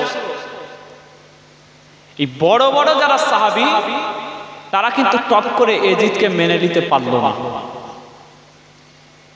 এজিদ মদিনার গভর্নরকে আদেশ জারি করে দিল যে নবীর যে সমস্ত বড় বড় সাহাবীরা আছে তাদের থেকে আমার পক্ষেতে বায়াত নিয়ে নাও, যে আমরা এজিদকে খলিফা হিসেবে মেনে নিলাম, এই বায়াতটা তাদের থেকে নিয়ে নাও। আব্দুল্লাহ ইবনে জুবায়ের হুজুরের থেকে যখন বায়াত নিতে যাবে তার আগে উনি মদিনা শরীফ ছেড়ে মক্কা শরীফে রওনা হলেন, যাতে তাকে খুঁজে না পায়। বড় বড় সাহাবীরা তারা বায়াত দিতে প্রস্তুত ছিলেন না। ইমামে হুসাইন রাদিয়াল্লাহু তাআলাকে জিজ্ঞাসা করা হলো, ইমামে হুসাইন বলবে আল্লাহর নবীর অন্যান্য বড় বড় সাহাবারা তাদের কি মত, তারা কি বায়াত করেছে নাকি? তারা বায়াত করুক, তারপর আমি চিন্তা ভাবনা করে দেখব। ইতিমধ্যে কুফা বলে একটা জায়গা আছে, কুফা। আল্লামা ইকবাল বলেছেন, মুঝে কুফা ওয়ালো মুসাফির না সমঝো, মে আয়া नहीं हूं बुलाया गया। আমি কিন্তু তোমাদের কাছে মেহমান হিসেবে এসেছি, তোমরা বারবার 40,000 চিঠি পাঠিয়ে আমাকে ডেকেছো, সেই জন্য এসেছি, আমি নিজে থেকে তোমাদের দরবারে আসিনি। আর তোমরা আমার সাথেই গাদ্দারি করলে, 40,000 চিঠি পাঠিয়ে আমাকে ডাকলে, তারপরে আমাকে তোমরা সাপোর্ট না করে তোমরা এজিদের দলে চলে গেলে। তোমরা আমাকে শাহাদাত করার জন্য তোমরা তো এক কদম এজিদের দলকে তোমরা বাড়িয়ে দিলে, তোমরা আমাকে সাপোর্ট করলে না। ইমামে হুসাইন রাদিয়াল্লাহু তাআলা আনহুর কাছে চিঠি আসতে থাকলো কুফা থেকে। একটা চিঠি নয়, দুটো চিঠি নয়, 40,000 চিঠি। চিঠিতে কি লেখা আছে? ও ইমামে হুসাইন, আমার নবী পাকের খানদান আহলে বায়ত, আপনি এক কাজ করেন, আপনি তাড়াতাড়ি আমাদের কুফা নগরীতে চলে আসেন। আমরা কিছু কম বেশি 1 লক্ষ মানুষ আপনার হাতে বায়াত হয়ে আপনাকে খলিফা হিসেবে মেনে নেব। এজিদকে আমরা মানতে পারছি না, এজিদের মতো মদখোর, এজিদের মতো মাতাল, এজিদের মতো বেনামাজি আমরা মানতে পারছি না। আপনি নবীর খানদান, আপনি হচ্ছে যোগ্য ব্যক্তিত্ব, আপনি আসেন, আপনাকে খলিফা বানাবো। কারা বলল? কুফার মানুষ বলল। এই শুনছেন তো আপনারা, ভালো করে শুনবেন। কারা বলল? কুফার মানুষ বলল। চিঠি পাঠাতে লাগলো, শত শত চিঠি, একটা দুটো চিঠি নয়। আপনাকে যদি কলকাতা থেকে একটা মানুষ ডাকে যে ভাইজান একবার আমার বাড়িতে দাওয়াত গ্রহণ করেন, কি ভাই আপনাকে এতদিন ধরে বলছি একবার আসেন আমার বাড়িতে। আচ্ছা, একবার বলবে আপনি গেলেন না, দুবার বলবে আপনি গেলেন না, তিরবানের মাথায় যাবেন না যাবেন না? জোরে বলেন। অবশ্যই যাব, একজন মুসলমান ভাই আমাকে দাওয়াত করতে যাব না? ইমামে হুসাইনকে একবার চিঠি, দুবার চিঠি, তিনবার চিঠি, 100টা চিঠি, 500 চিঠি, 1000 চিঠি। ইমামে হুসাইন এবার চিন্তা করতে লাগলেন যে এত চিঠি যখন পাঠাচ্ছে, কিছু একটা তো ব্যাপার আছে, যাওয়াটা তো দরকার, নাহলে মুসলমানদের বিশ্বাসকে আমি ছোট করলে তো হবে না, অপমানিত করলে তো হবে না, হেনস্থা করলে তো হবে না, তাদেরকে সাপোর্ট না করলে হবে না, একটা যাবার প্রস্তুতি নিতে হবে। কিন্তু তিনি ঠিক করলেন, আমি প্রথমেই কুফাতে যাব না, প্রথম যাব মক্কা শরীফ। কোথায় যাব? মক্কা শরীফে প্রথম যাব, তারপরে দেখা যাবে, কুফায় যেতেও পারি নাও। ভাই মাদুসরা নওজওয়ানেরা, এ নবী উম্মত উম্মতিনা, ইমামে আলী মাকাম ইমামে হুসাইন রাদিয়াল্লাহু তাআলা আনহু নিজের আহলে বায়ত পরিবার বর্গকে নিয়ে, আমার রাসূলুল্লাহর খানদানের বাচ্চাদেরকে নিয়ে, আমার রাসূলুল্লাহর খানদানের পুরুষ এবং মহিলা সকলকে নিয়ে হযরত ইমামে হুসাইন 72 থেকে 80 জনের একজন দল নিয়ে ইমামে হুসাইন হুজুর মক্কার দিকে রওনা হয়ে যাবে। যখন ইমামে হুসাইন হুজুর মক্কার দিকে রওনা হয়ে গেলে, মদিনা শরীফে আল্লাহ নবী যারা বড় বড় সাহাবী ছিল, হযরত আব্দুল্লাহ ইবনে আব্বাস রাদিয়াল্লাহু তাআলা আনহু ইমামে হুসাইনকে বললেন, ও ইমামে হুসাইন, আপনি যেখানে ইচ্ছা যান, কিন্তু মোটেও আপনি কুফার দিকে রওনা হবেন না, মোটেও আপনি কুফাতে যাবেন না। কুফার মানুষ যেমন আপনার আব্বা জানের সাথে গাদ্দারি করেছিল, কুফার মানুষ যেমন আপনার আব্বাজানকে ডেকে নিয়ে গিয়ে শহীদ করেছিল, সেই রকম আপনাকেও তারা শহীদ করবে বলে ডাকছে। ও ইমামে হুসাইন, মোটেও আপনি কুফাতে যাবেন না। হযরত আব্দুল্লাহ ইবনে ওমর রাদিয়াল্লাহু তাআলা আনহু, হযরত ওমর ফারুকের সন্তান, একজন অনেক বড় আলেম হযরত আব্দুল্লাহ ইবনে ওমর হুজুর, তিনি ইমামে হুসাইন হুজুর যখন রওনা হয়ে যাচ্ছেন, হযরত আব্দুল্লাহ ইবনে ওমর রাদিয়াল্লাহু তাআলা আনহু ইমামে হুসাইন হুজুরকে জড়িয়ে ধরে হাউ হাউ করে কাঁদতে আরম্ভ করলেন। কাঁদার পরে তিনি বললেন, ও শহীদ, ও শহীদ, ও শহীদ, আমি ওমর ইবনে আব্দুল্লাহ ইবনে ওমর তা আপনাকে বলছি, আপনি মোটেও যেখানে ইচ্ছা যান, কুফা নগরীতে যাবেন না। আপনি যদি মক্কা শরীফে যেতে যান আপনি যান, কিন্তু কুফা নগরীতে যাবেন না। কুফার মানুষ আপনাকে সহ্য করবে না, আপনাকে তারা হত্যা করবে, আপনার সাথে তারা গাদ্দারি করবে। ইমামে হুসাইন হুজুর মক্কা শরীফে রওনা হয়ে গেলেন। মক্কা শরীফে যখন পৌঁছে গেলেন, ইমামে হুসাইন হুজুর নিজের চাচাতো ভাই মুসলিম ইবনে আকিল রাদিয়াল্লাহু তাআলা আনহুকে, তিনি ইমামে হুসাইন হুজুর মুসলিম বিন আকিলকে কুফার দিকে রওনা করে দিলেন। ও মুসলিম বিন আকিল, যাও যাও কুফা নগরীতে চলে যাও। সত্যি কি কুফার মানুষ আমি ওই ইমামে হুসাইন আমাকে সাপোর্ট করে, সত্যি কি তারা আমাকে খলিফা হিসেবে মেনে নেবে? একটু কুফাতে গিয়ে চতুর্দিক থেকে খবরটা নিয়ে আমাকে চিঠি পাঠাও। মক্কা শরীফে যখন ইমামে হুসাইন চলে গেলেন, তখন চিঠির পরিমাণ হয়ে গেছে 40,000-এরও বেশি চিঠি এসছে কুফা থেকে। এই জন্য ইমাম হুসাইন চিন্তা করলেন যে সত্যি যদি তারা আমার পক্ষে থেকে থাকে, তাহলে আমার চাচাতো ভাই মুসলিম বিন আকিলকে পাঠিয়ে দেখি তাদের কি মতামত। মুসলিম বিন আকিল রাদিয়াল্লাহু তাআলা তিনি চলে গেলেন কুফা নগরী। কুফা নগরীর সেই সময় গভর্নর ছিলেন হযরত নুমান বিন বাশির রাদিয়াল্লাহু তাআলা। নুমান বিন বাশিরটা কে? তিনি হচ্ছেন আমার রাসূলুল্লাহর একজন সাহাবী। তাহলে নুমান বিন বাশির রাদিয়াল্লাহু তাআলা যেহেতু নবী পাকের সাহাবী, সুতরাং তিনি নিশ্চয়ই ইমামে হুসাইনের বিপক্ষে দাঁড়াবে না। ঠিক বলছি না ভুল বলছি? নবীর সাহাবী কখনো বিপক্ষে দাঁড়াতে পারে? নিশ্চয়ই দাঁড়াবে না। তার অন্তটা খুব নরম ছিল হযরত নুমান বিন বাশির। ইয়াজিদ দামেস্কে বসে আছে। দামেস্ক থেকে যখন ইয়াজিদ খবর পেল ইমামে হুসাইনের দূত ইমামে হুসাইন একজনকে কুফাতে পাঠাচ্ছে, তখন ইয়াজিদ খবর পেয়ে হযরত নুমান বিন বাশির রাদিয়াল্লাহু তাআলা আনহুকে কুফার গভর্নর সিট থেকে নামিয়ে দিয়ে ওই সিটেতে বসিয়ে দিল উবাইদুল্লাহ ইবনে জিয়াদকে। আর উবাইদুল্লাহ ইবনে জিয়াদ হচ্ছে স্বৈরাচারী মাইন্ডের লোক। উবাইদুল্লাহ ইবনে জিয়াদ হচ্ছে একটা টেরা প্রকৃতির লোক। কথা বুঝতে পারছেন না? স্বৈরাচারী প্রকৃতির লোক।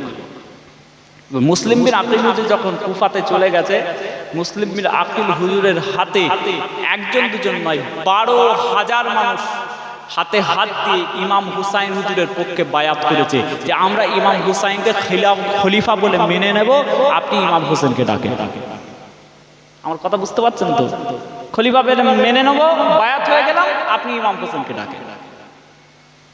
সেই সময় নুমান বিন বাশিরকে নামিয়ে গভর্নর হিসেবে বসে পড়েছে কে? উবাইদুল্লাহ ইবনে জিয়াদ। উবাইদুল্লাহ ইবনে জিয়াদ যখন খবর পেয়ে গেল ইমাম হুসাইনের একজন লোক এই কুফা নগরীতে এসে ইমাম হোসেনের পক্ষে বায়াত গ্রহণ করছে, তখন উবাইদুল্লাহ ইবনে জিয়াদ পুলিশ প্রশাসনকে বলে দিল, যাও তাড়াতাড়ি করে ওই মুসলিম বিন আকিলকে অ্যারেস্ট করতে হবে। মুসলিম বিন আকিল হুজুর একজনের বাড়িতে তিনি আশ্রয় চেয়েছিলেন। সেই মহিলাটার নাম হচ্ছে হানি ইবনে উরওয়া। হানি ইবনে উরওয়া একজন মহিলা মানুষ। তার কাছে মুসলিম বিন আকিল হুজুর গিয়ে বললেন, দেখেন আমি একজন মুসাফির মানুষ, আমি একজন আপনাদের এলাকার একজন মেহমান মানুষ, দূর থেকে এসেছি, মক্কা শরীফ থেকে এসেছি, আমাকে ইমাম হুসাইন হুজুর পাঠিয়েছেন, আমাকে আপনাদের এখানে একটু থাকতে দেবেন? মহিলা মানুষ, মায়ের যান। হযরত মুসলিম বিন আকিল হুজুরকে বললেন, ঠিক আছে আপনি থাকেন, আমার এখানে মেহমান হয়ে যান। যখন মেহমান হয়ে গেছে, রাত্রেবেলা হানি ইবনে উরওয়া নিজের খাবার থেকে মুসলিম বিন আকিলের জন্য, মেহমানের জন্য খাবার পাঠাচ্ছে। হানি ইবনে উরওয়ার ছেলে ততক্ষণে বাড়িতে চলে এসেছে। আম্মা জান, আপনি লুকিয়ে লুকিয়ে কাকে খাবার পাঠান? লুকিয়ে লুকিয়ে কাকে খাবার পাঠান? যখন জেনে ফেললো মুসলিম বিন আকিল, তখন বলল, আম্মাজান, আপনি যাকে মেহমান হিসেবে গ্রহণ করেছেন এই লোকটাকে অ্যারেস্ট করার জন্য গোটা কুফা নগরীতে পরোয়ানা জারি হয়ে গেছে, এই লোকটাকে অ্যারেস্ট করার জন্য আপনি তাকে ঘরের মধ্যে রেখেছেন। দেখা গেল হানি ইবনে উরওয়াকে আপনার উবাইদুল্লাহ ইবনে জিয়াদের পুলিশ প্রশাসন হানি ইবনে উরওয়াকে অ্যারেস্ট করে নিয়ে চলে গেল দামেস্কে, আপনার কুফা নগরীর যে গভর্নর হাউসে নিয়ে চলে গেল।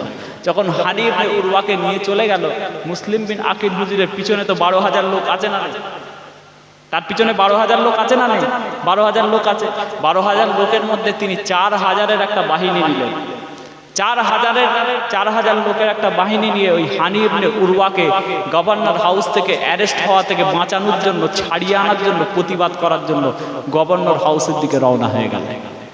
মুসলিম বিন আকিল রাদিয়াল্লাহু তাআলা আনহু যখন গভর্নর হাউসের সামনে দাঁড়িয়ে প্রতিবাদ করছেন যে হানি ইবনে উরওয়াকে ছাড়তে হবে, আপনার অনৈতিকভাবে তাকে অ্যারেস্ট করা হয়েছে, তাকে ছেড়ে দিতে হবে, এই প্রতিবাদ যখন তিনি শুরু করলেন, প্রতিবাদ করতে করতে হঠাৎ করে পিছনে ফিরে দেখেন যে তিনি 4,000 লোকের বাহিনী এসেছিলেন, কিন্তু তার পিছনে মাত্র 60 জন লোক আছে।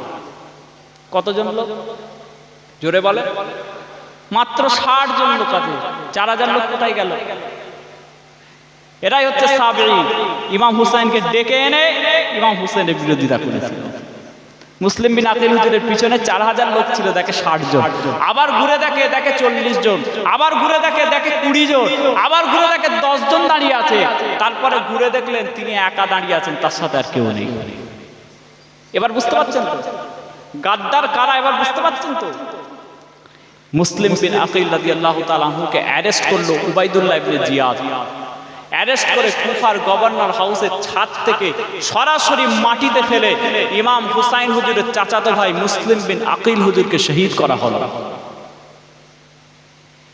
এবার মুসলিম বিন আকিল হুজুর একজনকে দায়িত্ব দিয়ে গিয়েছিলেন যে আমাকে যখন তখন অ্যারেস্ট করে নিতে পারে, তুমি ইমামে হুসাইন হুজুরকে একটু খবর দিয়ে দিও যে আপনাকে আমি তো চিঠি পাঠিয়েছিলাম যে আপনার জন্য অনুকূল পরিবেশ, আপনি কুফাতে চলে আসেন, কিন্তু আপনি আর আসবেন না, কারণ এখন দেখা যাচ্ছে এই কুফার মানুষেরা গাদ্দার, আপনার পিছনে নেই, তারা আপনাকে ঠকানোর জন্য বলেছিল, আপনি যেখানে এসেছেন ওখান থেকে আপনি মদিনা শরীফের দিকে ফিরে যান, আপনার আর আসার দরকার নেই। ইতিপূর্বে কিন্তু মুসলিম বিন আকিল হুজুর চিঠি পাঠিয়েছিলেন যে 12,000 লোক আছে, আপনি আসেন। আমার কথা বুঝতে পারছেন তো? ভাই মা দোস্তরা নওজওয়ানেরা, এ নবীর উম্মত উম্মতিরা, ইমামে হুসাইন রাদিয়াল্লাহু তাআলা আনহু মক্কা জমিন থেকে যখন কুফার দিকে রওনা হয়ে গেলেন, রাস্তার মাঝখানে হযরতে ইমামে হুসাইন হুজুরের কাছে খবর চলে এলো, কুফার মানুষ আপনার সঙ্গে দাঁড়াতে চাইছে না, কুফার মানুষ আপনাকে খলিফা হিসেবে আর মানবে না, তারা গাদ্দারি করে দিয়েছে আপনার সঙ্গে, আপনি আর কুফায় যাবেন না। ইমামে হুসাইন রাদিয়াল্লাহু তাআলা আনহু কুফার দিক থেকে রাস্তাটাকে বদলে নিয়ে কারবালার প্রান্তরের দিকে রওনা হয়ে গেলেন। ওদিকে উবাইদুল্লাহ ইবনে জিয়াদ ঘোষণা করে দিয়েছে, ইমামে হুসাইনকে যেখানেই পাবে সেখানেই অ্যাটাক করো, যেখানেই পাবে সেখানেই অ্যারেস্ট করো, ইমামে হুসাইনকে ছাড়া যাবে না। কারবালার প্রান্তরে উবাইদুল্লাহ ইবনে জিয়াদের সৈন্যরা এসে হাজির হয়ে গেল। 9 মুহররম মাসের 9 তারিখ ইমামে হুসাইন হুজুর কারবালার প্রান্তরে হাজির হয়ে গেলেন। এ নবীর উম্মত উম্মতিরা, ইমামে হুসাইন হুজুর সেই সময় ওই উবাইদুল্লাহ ইবনে জিয়াদের সৈন্যদেরকে বললেন, ও উবাইদুল্লাহ ইবনে জিয়াদ, আজকে 9 মুহররম, আজকে তো মাগরিব হতে যাই অবস্থা, তোমরা আমার কাছ থেকে একটা কথা শোনো, আমি তোমাদেরকে 3টে শর্ত দিচ্ছি, এই 3টে শর্তের মধ্যে একটা শর্ত তোমরা মেনে নাও। ইমামে হুসাইন রাদিয়াল্লাহু তাআলা আনহু উবাইদুল্লাহ ইবনে জিয়াদের কাছে 3টে প্রস্তাব পাঠিয়েছিল। প্রথম প্রস্তাবটা হচ্ছে, কোন কিতাবে এসেছে নাকি ইমামে হুসাইন হুজুর বলেছিলেন আমাকে ইয়েজিদের সামনে যেতে দাও, ইয়েজিদের সাথে ডাইরেক্ট আমি কথাবার্তা বলে মীমাংসা করতে চাই, কিন্তু এই বর্ণনাটা অনেক দুর্বল, কোন কিতাবে এই বর্ণনাটা এসেছে। বাকি দুটো শর্ত হচ্ছে, ইমামে হুসাইন হুজুর আওয়াজ দিয়ে উবাইদুল্লাহ ইবনে জিয়াদকে জানিয়ে দিলেন, ও উবাইদুল্লাহ ইবনে জিয়াদ, আমার দুটো দুটো শর্তর মধ্যে একটা শর্ত মেনে নাও, হয় তুমি আমাকে মদিনা শরীফে ফিরে যেতে দাও, আমি সাধারণ মানুষের মতো মদিনা শরীফে বসবাস করব, অথবা আমি ইমামে হুসাইন আমাকে তুমি অনেক দূরের কোনো মুসলমানদের এলাকায় চলে যেতে দাও, অনেক দূরের কোনো মুসলমানদের গ্রামে চলে যেতে দাও, দেশেতে চলে যেতে দাও, আমি ইমামে হুসাইন আমার রাসূলুল্লাহর বংশধরদেরকে নিয়ে সেখানে সাধারণ মানুষের মতো বসবাস করব। উবাইদুল্লাহ ইবনে জিয়াদ চিন্তা করলো যে ইমামে হোসেন যে তিনটে কথা বলেছে, এই তিনটে কথা তো একেবারে ফেলে দেওয়ার মতো কথা নয়। ঠিক বলছি না ভুল বলছি? যদি যুদ্ধ না হয়, যদি রক্তক্ষরণ কোনো যুদ্ধ না ঘটে, তাহলে তো চিন্তা ভাবনা করে দেখা যায়, মেনে নেওয়ার চেষ্টা চিন্তা ভাবনা করা যেতে পারে। এমন সময় সীমার বলে একটা লোক ছিল, আপনারা শুনেছেন না শুনে? সীমা উবাইদুল্লাহ ইবনে জিয়াদকে গিয়ে বলল কানে কানে, হে উবাইদুল্লাহ ইবনে জিয়াদ, তুমি কি কাণ্ড করছো, কি কাণ্ড করছো? শিকারকে যখন হাতের কাছে পাওয়া যায় তখন কি ছাড়া যায়? শিকারকে ছেড়ে দেওয়া যায় না, অ্যারেস্ট করো, যুদ্ধের জন্য প্রস্তুতি নিতে বলো, পরোয়ানা জারি করো যুদ্ধে। উবাইদুল্লাহ ইবনে জিয়াদ বলল যুদ্ধ হবে। ইমাম হুসাইন বললেন আজকের দিনটা ছেড়ে দাও, আজকে ৯ মুহররম মাগরিব হতে যাই আজকের দিনটা ছেড়ে দাও, যা হবার কালকে দেখা যাবে, আজকে আশুরা ইবাদতের রাত, আজকে ইবাদত করতে দাও। বলবেন না সুবহানাল্লাহ? আর একটু জোরে হবে না সুবহানাল্লাহ? মাগরিবের সময় আগের দিন যুদ্ধের পরিস্থিতি তৈরি, মাত্র ৭২ জন, উল্টো দিকে হাজার হাজার সৈন্য নিয়ে উবাইদুল্লাহ ইবনে জিয়াদ, ইমামে হুসাইন বলছে আজকে ইবাদতের রাত, একটু ইবাদত করতে দাও। কারবালার চেতনা আপনাকে আমাকে কেন কাঁদায়? এই কারবালার ইতিহাসের মধ্যে কি লুকিয়ে রয়েছে? ঈমান দীপ্ত ইমামে হুসাইনের ঘটনা। আপনাদের ঈমান প্রজ্বলিত হবে, ঈমানের নূর অন্তরের মধ্যে পয়দা হয়। ভাই মাদুসনা নওজওয়ানেরা, এ নবীর উম্মত উম্মতিনা, মাগরিবের সময় হয়ে গেল, ইমামে হুসাইন রাদিয়াল্লাহু তাআলা আনহু চোখের মধ্যে একটু ঘুম এসে গেল, চোখের মধ্যে ঘুম এসে যায়। ইমামে হুসাইন হুজুর হঠাৎ করে ঘুম ভেঙে যায়, মুচকি মুচকি হাসতে আরম্ভ করেন। হযরতে যায়েনাব, ইমামে হুসাইনের বোন যায়েনাব রাদিয়াল্লাহু তাআলা আনহা, তিনি ইমামে হুসাইনকে জিজ্ঞাসা করলেন, ও ইমামে হুসাইন, আজকে দিনে তো তোমার মুখ থেকে হাসি বের হয় কেন? হযরতে আব্বাস রাদিয়াল্লাহু তাআলা আনহু, ইমাম হুসাইন হুজুরের সন্তান ভাই, তিনিও ইমাম হুসাইনকে বললেন, ভাই জানো গো, আজকে এমন কঠিন পরিস্থিতিতে আপনার মুখ থেকে হাসি বের হয় কেন?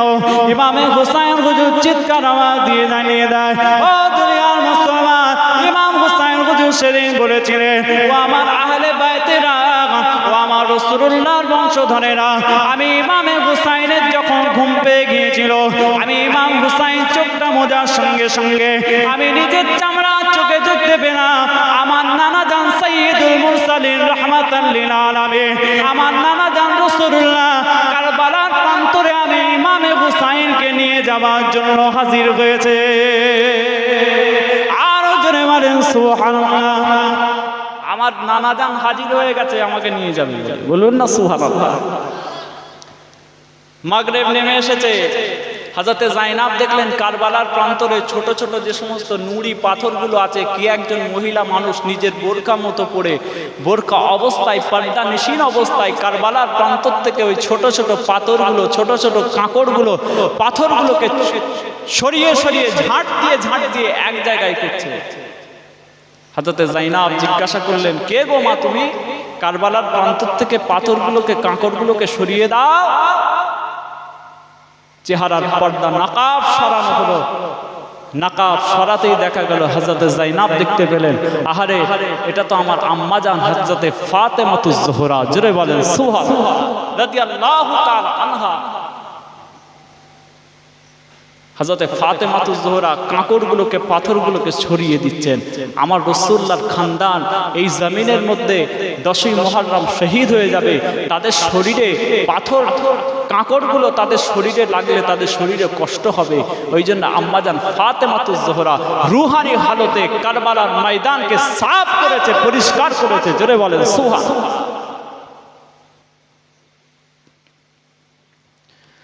ভাই মাদুসনা নওজওয়ানেরা, এ নবীর উম্মত উম্মতিরা, 10ই মুহররম সকাল হয়ে গেল, তার পূর্বেতে 9ই মুহররম গভীর রাত্রি হযরত ইমামে হুসাইন রাদিয়াল্লাহু তাআলা আনহু নিজের 72 জন সঙ্গী, তার মধ্যে প্রায় 40 জন আমার রাসূলুল্লাহর খানদানের বাচ্চা, ইমাম হাসানের বাচ্চা, হযরত আলী কাররামাল্লাহু ওয়াজহুর বাচ্চা, ইমামে হুসাইনের বাচ্চা, হযরত যায়েনাবের বাচ্চারা, হযরত যায়েনাব নিজে, ইমামে হুসাইন হুজুরের স্ত্রীরা, তারা সকলে রয়েছে।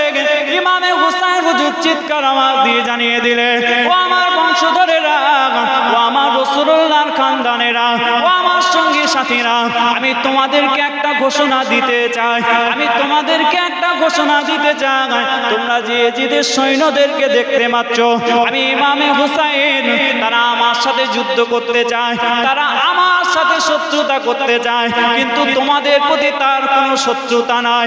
এজিদের শত্রুতা একমাত্র আমি ইমামে হুসাইনের জন্য, তোমাদের পক্ষে তাদের কোনো শত্রুতা নাই। সুতরাং আমি ইমামে হুসাইন ঘোষণা করে দিলাম, আজকে রাতের মধ্যে তোমরা যেখানে ইচ্ছা চলে যাও, আমি ইমামে হুসাইন একা কারবালার প্রান্তরে শহীদ হয়ে যাব। সেদিন কারবালার প্রান্তরে ইমামে হুসাইন হুজুরের তাঁবুর মধ্যে আহলে বায়তের সদস্যরা জানিয়ে দিয়েছিলেন, ইমাম হুসাইন হুজুরের সঙ্গী সাথীরা জানিয়ে দিয়েছিলেন, আল্লাহ নবী আল্লাহ রাসূল দুনিয়ার বাদশাহ সাইয়্যিদুল মুরসালিন নবী পাক সাল্লাল্লাহু আলাইহি ওয়াসাল্লাম যখন বদরের যুদ্ধের প্রান্তরে চিৎকার আওয়াজ দিয়েছিলেন, ও আমার সাহাবারা, তোমরা কি আমাকে যুদ্ধের ময়দানে ফেলে চলে যাবে? তোমরা কি আমাকে নবী মুসা আলাইহিস সালামের মতো বলবে যে আপনি নবী মুসা, আপনি আর আপনার আল্লাহ যুদ্ধ করেন, আমরা আমাদের এই জায়গাতেই দাঁড়িয়ে রইলাম, আমরা যুদ্ধের ময়দানে যাব না?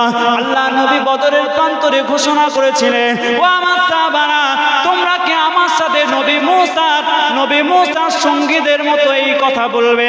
আল্লাহ নবী সাহাবারা চিৎকার আওয়াজ দিয়ে জানিয়ে দিয়েছিলেন, ইয়া রাসূলুল্লাহ, হাবিবাল্লাহ। হযরত মিকদাদ বললেন, চিৎকার আওয়াজ দিয়ে বললেন, ইয়া রাসূলুল্লাহ, হাবিবাল্লাহ, না না না না, আপনাকে ছেড়ে যাব না, ছেড়ে যাব না, আমরা জীবন দেব আপনার সঙ্গে দাঁড়িয়ে থাকব, আমরা জীবন দেব আপনার সামনে থাকব, আমরা জীবন দেব আপনার পিছনে থাকব, আমরা জীবন দেব আপনার ডান দিকে থাকব, আমরা জীবন দেব আপনার বাঁ দিকে থাকব, আমরা আপনার সাহাবারা জীবনের তাজা রক্ত এক ফোঁটা থাকা পর্যন্ত আপনাকে আমরা কখনোই ছেড়ে যেতে পারি না। ইমামে হুসাইন হুজুরের সৈন্যরা বললেন, সঙ্গী সাথীরা আহলে বায়াত বললেন, ও ইমামে হুসাইন, আপনার নানা যান সাইয়্যিদুল মুরসালিন রাহমাতাল লিল আলামিন আমার রাসূলুল্লাহকে যেমন সাহাবারা বলেছিল, জীবনে শরীরে এক ফোঁটা রক্ত থাকতে আপনাকে ছেড়ে যাব না। আমরাও আজকে কারবালার প্রান্তরে ঘোষণা দিয়ে দিলাম, আমরা 72 জন হতে পারি, অপরদিকে 1000 কেন 1 লক্ষ হতে পারে, আমরা আমার রাসূলুল্লাহর নওয়াসা ইমামে হুসাইনকে ছেড়ে যাব না। জোরে বলেন সুবহানাল্লাহ। এই কথাটা কি চারটিখানি কথা? আপনি আমি হলে পর্দাটা খুলে দিয়ে দৌড় মারতাম দামেস্কের দিকে, না হলে কুফার দিকে, না হলে মদিনার দিকে। ঠিক বলছি না? আপনার আমার মতো দুর্বল প্রকৃতির ইমানদার যদি সেদিন থাকতো। কথা বুঝতে পেরেছে? ইমামে হুসাইন কিন্তু ছেড়ে তারা চলে যায়নি। এটাই হচ্ছে চেতনা, কারবালার চেতনা। বলুন না সুবহানাল্লাহ। ভাই আমার দোস্তরা, নওজওয়ানেরা, এ নবীর উম্মত উম্মতিরা, 10ই মুহররম সকাল হয়ে গেল, ইমামে হুসাইন হুজুর ফজরের নামাজে দাঁড়িয়ে গেলেন। ওই এজিদের সৈন্যরা ইমামে হুসাইনের পিছনেই কিন্তু ফজরের নামাজটা পড়েছিল। ওই এজিদের সৈন্যরা ইমামে হুসাইনকে শহীদ করেছিল। ইমামে হুসাইনের সাথে যুদ্ধের পরোয়ানা জারি হয়ে গেল। একদিকে হাজার হাজার সৈন্য, আর একদিকে লুটা পুটা ইমামে হুসাইনের আহলে বায়ত, আমার নবী পাকের আহলে বায়তের সদস্যরা মাত্র 72 জন রয়েছে। ইমামে হুসাইনের সঙ্গী সাথীরা সর্বপ্রথম যুদ্ধের ময়দানে গিয়ে একজন একজন করে সকল সাথীরা শহীদ হয়ে গেল। এবারে আহলে বায়তের শহীদ হবার পালা। ইমামে হুসাইন হুজুরের ভাগ হযরত আব্বাস রাদিয়াল্লাহু তাআলা আনহু, হযরত আব্বাস হুজুর একটা মশক নিয়ে পানি আনতে যাচ্ছে ফুরাতে। নদীর মধ্যে পানি আনতে যাচ্ছে কেন? আমার আহলে বায়তের সদস্যদের জন্য ফুরাতের নদীটাকে ব্লক করে দেওয়া হয়েছে, অবরোধ করা হয়েছে। এক ফোঁটা পানি দেবে না, কিন্তু আমাদের স্ত্রীরা সন্তানেরা পানির পিপাসার্থ একটা চামড়ার মশক নিয়ে পানি আনতে চলে গেলেন হযরতে আব্বাস। পানিটা মশকের মধ্যে নিয়ে তিনি যখন ফিরে আসছে, এজিদের সৈন্যরা একটা তীর ছড়েছে ওই মশকের দিকে, চামড়ার মশকটা ফুটো হয়ে পানি বেরিয়ে যায়। এজিদের সৈন্যরা হযরতে আব্বাস হুজুরকে তীর ছড়ে, হযরতে আব্বাস রাদিয়াল্লাহু তাআলা আনহু বীর বিক্রমের সাথে যুদ্ধ করে কারবালার প্রান্তরে শহীদ হয়ে গেলেন। ইমাম হুসাইন হুজুরের 3টে আওলাদ ছিল, 3টে সন্তান, আলী আকবর, আলী আওসাত আর আলী আসগার। আলী আকবর মানে বড় আলী, তার 3টে সন্তান ছিল। আব্বাজানকে এত মোহাব্বত করতেন, হযরত আলী হুজুরকে এত মোহাব্বত করতেন, 3টে বাচ্চারই নাম আলী রেখেছে। বলবেন না সুবহানাল্লাহ। এবার চিনবে কি করে? একটাকে বড় আলী, একটাকে মেজো আলী, একটাকে ছোট আলী। আলী আকবর, আলী আওসাত, আলী আওসাত, আলী আসগার, 3টে সন্তান, 3টে আলী। এদিকে হযরতে জাইনাবের সন্তানরা আছে, ইমামে হাসান হুজুরের সন্তানরা আছে। কাসেম নাম শুনলেন না? কাসেম, হযরতে কাসেম, ইমামে হাসান হুজুরের সন্তানরা আছে। হযরতে আলী আকবর হুজুর আব্বাজানকে বললেন, আব্বাজান আমি প্রথম শহীদ হতে চাই। তলোয়ারটা নিয়ে যুদ্ধের ময়দানে গেলেন, বীর বিক্রমের সাথে দীর্ঘক্ষণ তিনি যুদ্ধের ময়দানে যুদ্ধ করে শহীদ হয়ে গেলেন। যখন বুকের মধ্যে খঞ্জরটা এসে লাগলো, তীরটা আপনার বর্ষাটা এসে লাগলো, হযরতে আলী আকবর 18 বছর বয়স, চিৎকার দিলেন আব্বাজান। ইমামে হুসাইন হুজুর দৌড়ে চলে গেলেন, ঝাঁপিয়ে পড়লেন। নিজের বড় ছেলে ইমামে হুসাইনের বড় ছেলে আলী আকবর রাদিয়াল্লাহু তাআলা হুজুরের শরীর মুবারকটাকে নিজের কাঁধের মধ্যে নিয়ে তাঁবুতে ফিরলেন। আহলে বায়াতের সদস্যরা জানাচ্ছে, হযরতে ইমাম ইবনে আসাকির তিনি তার কিতাবের মধ্যে লিখছেন, ইমামে হুসাইন যখন নিজের সন্তানের শরীরটাকে নিতে গিয়েছিলেন তখন তার দাড়ি মুবারকগুলো কালো কুচকুচে ছিল। যখন নিজের সন্তানের শরীর মুবারককে, বাদান শরীফকে কাঁধের মধ্যে নিয়ে তিনি তাঁবুর মধ্যে ফিরলেন, তখন দেখা গেল দুঃখে ভরাক্রান্ত হয়ে তার সমস্ত কালো দাড়িগুলো সাদা হয়ে গেছে। ভাই আমার দোস্তরা, নওজওয়ানেরা, এ নবীর উম্মত উম্মতিরা, হযরতে আলী আসগার দৌড়ে গিয়ে আব্বাজানের কোলের মধ্যে কারবালার প্রান্তরে হাজির হয়ে যায়। আব্বাজান বড় পানির পিপাসা, একটু আপনার জিভ মুবারকটা দিয়ে দেয়, আমি আপনার জিভ মুবারকটা চুষে চুষে চুষে চুষে পানি পান করব, একটু পানি আমাকে দিয়ে দেন। আব্বাজানের কোলের মধ্যে রয়েছেন, তখন এক ফোঁটা পানি তার মুখের মধ্যে যায়নি। কাফের মুশরিক বেঈমান এজিদের যারা সৈন্য ছিল, তারা একটা তীর ছুড়ল হযরতে আলী আসগার, বাচ্চা শিশুর গলার মধ্যে ঢুকে গেল ওই তীরটা। হযরতে ইমামে আলী মাকাম, হযরতে ইমামে হুসাইন হুজুর নিজের বাচ্চা আলী আসগারের রক্তগুলোকে নিজের হাতের মধ্যে নিয়ে আসমানের দিকে তুলে বললেন, আল্লাহ পাক আপনার নবীর খানদানের রক্ত আজকে আমি কারবালার প্রান্তরে, ও রব্বি আল্লাহ পাক আপনি সাক্ষী নিয়ে নেন, কাল কিয়ামতের ময়দানে আপনার নবীর খানদানের শাহাদাতের মর্যাদা, শাহাদাতের প্রতিদান আল্লাহ পাক আপনি কিয়ামতের ময়দানে আমাদেরকে দান করে দেবে। আর জোরে বলেন সুবহানাল্লাহ। এ নবীর উম্মত উম্মতিরা, ইমামে হুসাইন রাদিয়াল্লাহু তাআলা যখন সকলে একে একে শহীদ হয়ে গেল, হযরতে যায়েনব বললেন, ভাইজান আপনি ইমামে হুসাইন, আপনি কারবালার প্রান্তরে যাবেন না, আপনার কারবালায় যাবার আগেতে আপনার বোন যায়েনব, আমার সন্তানরা আগে শহীদ হবে, তারপরে আপনি যাবেন। সবাই যখন শহীদ হয়ে গেল, ইমামে হুসাইন হুজুর নিজের পাগড়ি মুবারকটা চাইলেন, পাগড়ি মুবারকটা পরে পাগড়ি পরে নিলেন। ইমামে হুসাইন হুজুর বললেন, ও কারবালার মানুষেরা, তোমরা কি জানো আমার মাথাতে কার পাগড়ি? এই পাগড়িটা হচ্ছে সাইয়্যিদুল মুরসালিন, আমার রাসূলুল্লাহর পাগড়ি আমি পরলাম। হযরত ইমামে হুসাইন বললেন, তাঁবুর ভিতর থেকে আমার চাদরটা দাও। চাদরটা দেয়া হলো, চাদরটা শরীরের মধ্যে জড়ালে। ও কারবালার মানুষেরা, তোমরা কি জানো এটা কার চাদর? কার চাদর? আমি ইমামে হুসাইন জানিয়ে দিচ্ছি, এটা হচ্ছে আমার আম্মা জান ফাতেমাতুজ জোহরার চাদর। জোরে বলে, আর একটু জোরে হয় না? বললেন, আমার তলোয়ারটা বার করে দাও, তলোয়ার বার করে দাও। তলোয়ারটা হাতে নিয়ে বললেন, তোমরা কি জানো এটা কার তলোয়ার? এটা হচ্ছে শেরে খোদা হযরত আলী কাররামাল্লাহু ওয়াজহু, আমার আব্বা জানের জুলফিকার নামক তলোয়ার। জোরে বলেন সুবহানাল্লাহ। ভাই আমার দোস্তরা নওজওয়ানেরা, এ নবীর উম্মত উম্মতিরা, জোহরের নামাজের পূর্ব থেকে ইমামে হুসাইন ওজন কারবালার ময়দানে একা লড়াই করছেন হাজার হাজার সৈন্যর সাথে। কোন এজিদের সৈন্যর বুকের পাটা হয় না।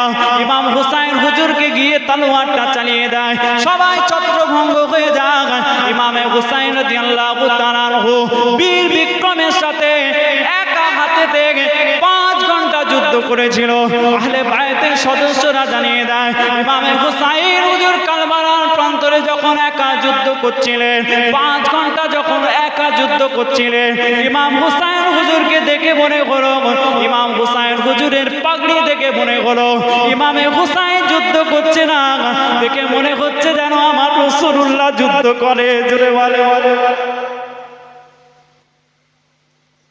ইমাম হুসাইন যখন তলোয়ারটা নাড়াচ্ছেন, দেখে মনে হচ্ছে ইমাম হুসাইন নয়, যেন হযরতে শেরে খোদা যুদ্ধ করছে। ইমাম হুসাইন যখন চাদরটা দেখা যায়, মনে হয় যেন ইমাম হুসাইন নয়, আম্মাজান ফাতেমাতুজ জোহরা হুজুর রুহানি হালতে ইমাম হুসাইনের হয়ে যুদ্ধ করছে। জোহরের ওয়াক্ত, বললেন নামাজ পড়বো, একটু টাইম দাও। বললো টাইম দেওয়া যাবে না। নামাজের হালতে দাঁড়িয়ে গেলেন, তোমাদের মুখাপেক্ষী নাকি আমি? আল্লাহ পাকের নামাজ ফরজ, আমাকে পড়তেই হবে। নামাজে দাঁড়িয়ে গেলেন, এমন সময়তে তার একটা হাতের মধ্যে, ঘাড়ের মধ্যে আঘাত করে তার ঘাড়ের এই হাড়টাকে শরীর থেকে আলাদা করে দেওয়া হলো। ইমাম হুসাইন হুজুর নামাজ, কোন কিতাব এসছে নামাজের হালতে, কোন কিতাব এসছে নামাজের পরে, কোন কিতাব এসছে সীমার ইমামে হুসাইন হুজুরকে কতল করেছিলেন। আবার এসছে ওমর বিন সাদ বিন আবি ওয়াক্কাস, হযরতে সাদ বিন আবি ওয়াক্কাস আমার রাসূলুল্লাহ সাহাবী, তার সন্তান ওমর নাকি হযরত ইমাম হুসাইনকে শহীদ করতে এসেছিল। ইমাম হুসাইন বললেন, এই ওমর বিন সাদ, তুমি আমাকে শহীদ করতে এসেছো?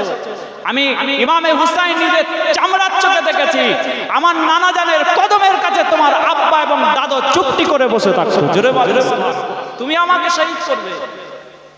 ওমর বিন সাদ কিন্তু এই কথাটা শুনে শহীদ করেনি, দৌড়ে চলে গিয়েছিল ভয়েতে, যে আমার হাত দিয়ে ইমামে হুসাইনের শরীরে রক্ত বওয়া যাবে না। সীমার শহীদ করতে গিয়েছিল, গলা দিয়ে তলোয়ার চালিয়েছিল। ইমামে হুসাইন বললেন, আমার গলা দিয়ে তলোয়ার চলবে না, কারণ আমার রাসূলুল্লাহ আমার গলাতে চুমা দিয়েছে। জোরে বলেন সুবহানাল্লাহ। যদি আমাকে শহীদ করতে হয়, আমাকে উল্টো করে শুইয়ে দিয়ে আমার ঘাড় থেকে তলোয়ার চালা। ভাই মা দোস্তরা নওজওয়ানেরা, এ নবীর উম্মত উম্মতিরা, হযরত আব্দুল্লাহ ইবনে আব্বাস রাদিয়াল্লাহু তাআলা আনহু তিনি ঘুমিয়ে পড়েছেন মদিনার জমিনে, ঘুমিয়ে পড়েছেন। দুপুরবেলা একটু চোখটা লেগে গিয়েছে, ঘুমের মধ্যে দেখতে পেয়ে যান আল্লাহ নবী, আল্লাহ রাসূল দুনিয়ার বাদশাহ হুজুর আমার দাঁড়িয়ে রয়েছে, গোটা শরীরের মধ্যে নোংরা, তার দাড়ি মোবারকের মধ্যে ধুলো লেগে রয়েছে, তার মাথা মোবারকের মধ্যে ধুলো লেগে রয়েছে। হযরত আব্দুল্লাহ ইবনে আব্বাস স্বপ্নের মধ্যে জিজ্ঞাসা করলেন, ইয়া রাসূলুল্লাহ, ইয়া হাবিবাল্লাহ, আপনার চেহারাতে ধুলো মাখা কেন? আপনার কি হয়েছে বলেন ইয়া রাসূলুল্লাহ। আল্লাহ নবী, আল্লাহ রাসূল জানিয়ে দিলেন, ও আব্দুল্লাহ ইবনে আব্বাস, আমি আল্লাহ নবী, আল্লাহ রাসূল, আমি রাসূলুল্লাহ এই মুহূর্তে খুনে আমার ইমামে হুসাইন হুজুরকে কারবালার প্রান্তরে শহীদ হতে দেখলাম। জোরে বলেন। হযরত উম্মে সালামা হুজুরকে আমার রাসূলুল্লাহ এক টুকরো মাটি দিয়েছিলেন, বলেছিলেন যখন দেখতে পাবে এই মাটিটা রক্তে লাল হয়ে গেছে, জানতে পারবে ইমামে হুসাইনকে কারবালায় শহীদ করে দেওয়া হয়েছে। আব্দুল্লাহ ইবনে আব্বাস হুজুর ঘুম ভাঙলো, চতুর্দিক থেকে খবর নিতে আরম্ভ করলেন। খবর নিয়ে দেখলেন সত্যি ইমামে হুসাইন হুজুর শাহাদাত বরণ করেছে। হযরত উম্মে সালমা হুজুর ওই রাসূলুল্লাহ দিয়ে এক টুকরো মাটির দিকে তাকালেন, দেখতে পেলেন সত্যি মাটিটা লাল হয়ে গেছে, ইমামে হুসাইন হুজুর কারবালার প্রান্তরে শহীদ হয়ে গেছে। এক সময় হযরত উম্মে সালমা হুজুর রাসূলুল্লাহর কাছে ঘরের ভেতর ঢুকে দেখলেন নবী পাক সাল্লাল্লাহু আলাইহি ওয়াসাল্লাম চাদর মুড়ি দিয়ে বসে আছেন আর হাউ হাউ করে কাঁদছেন।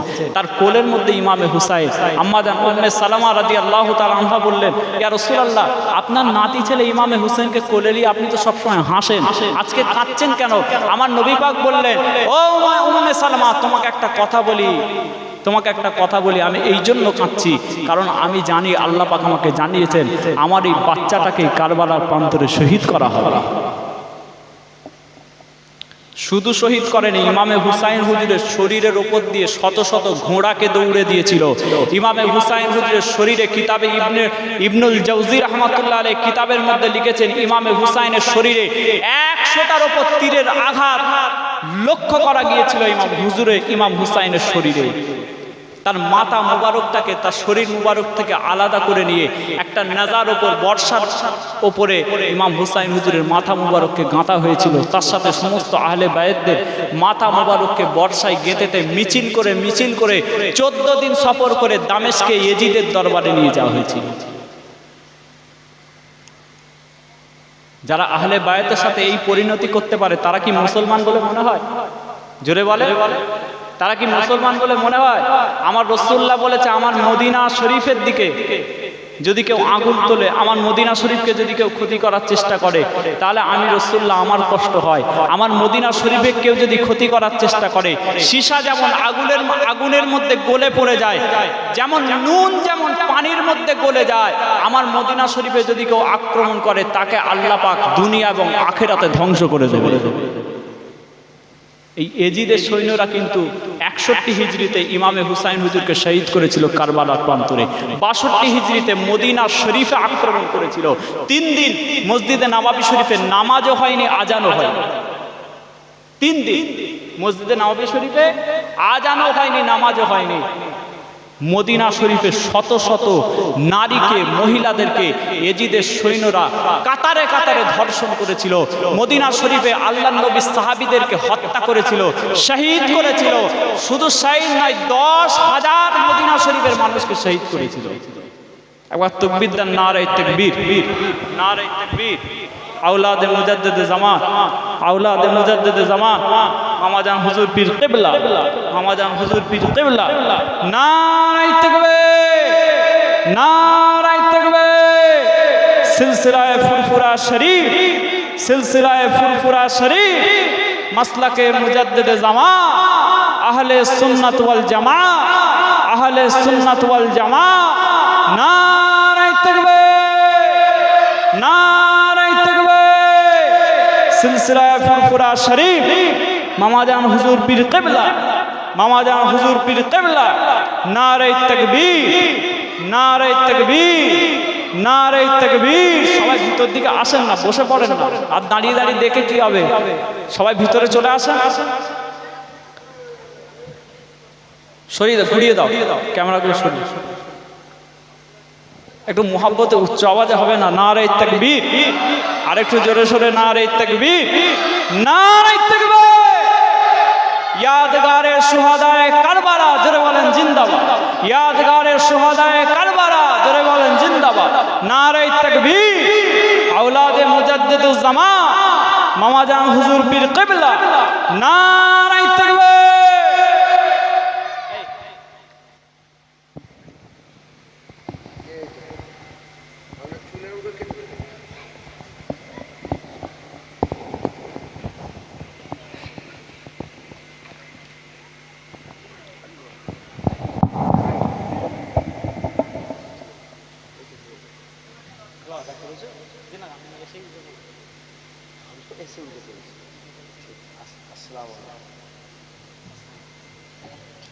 আসসালামু আলাইকুম।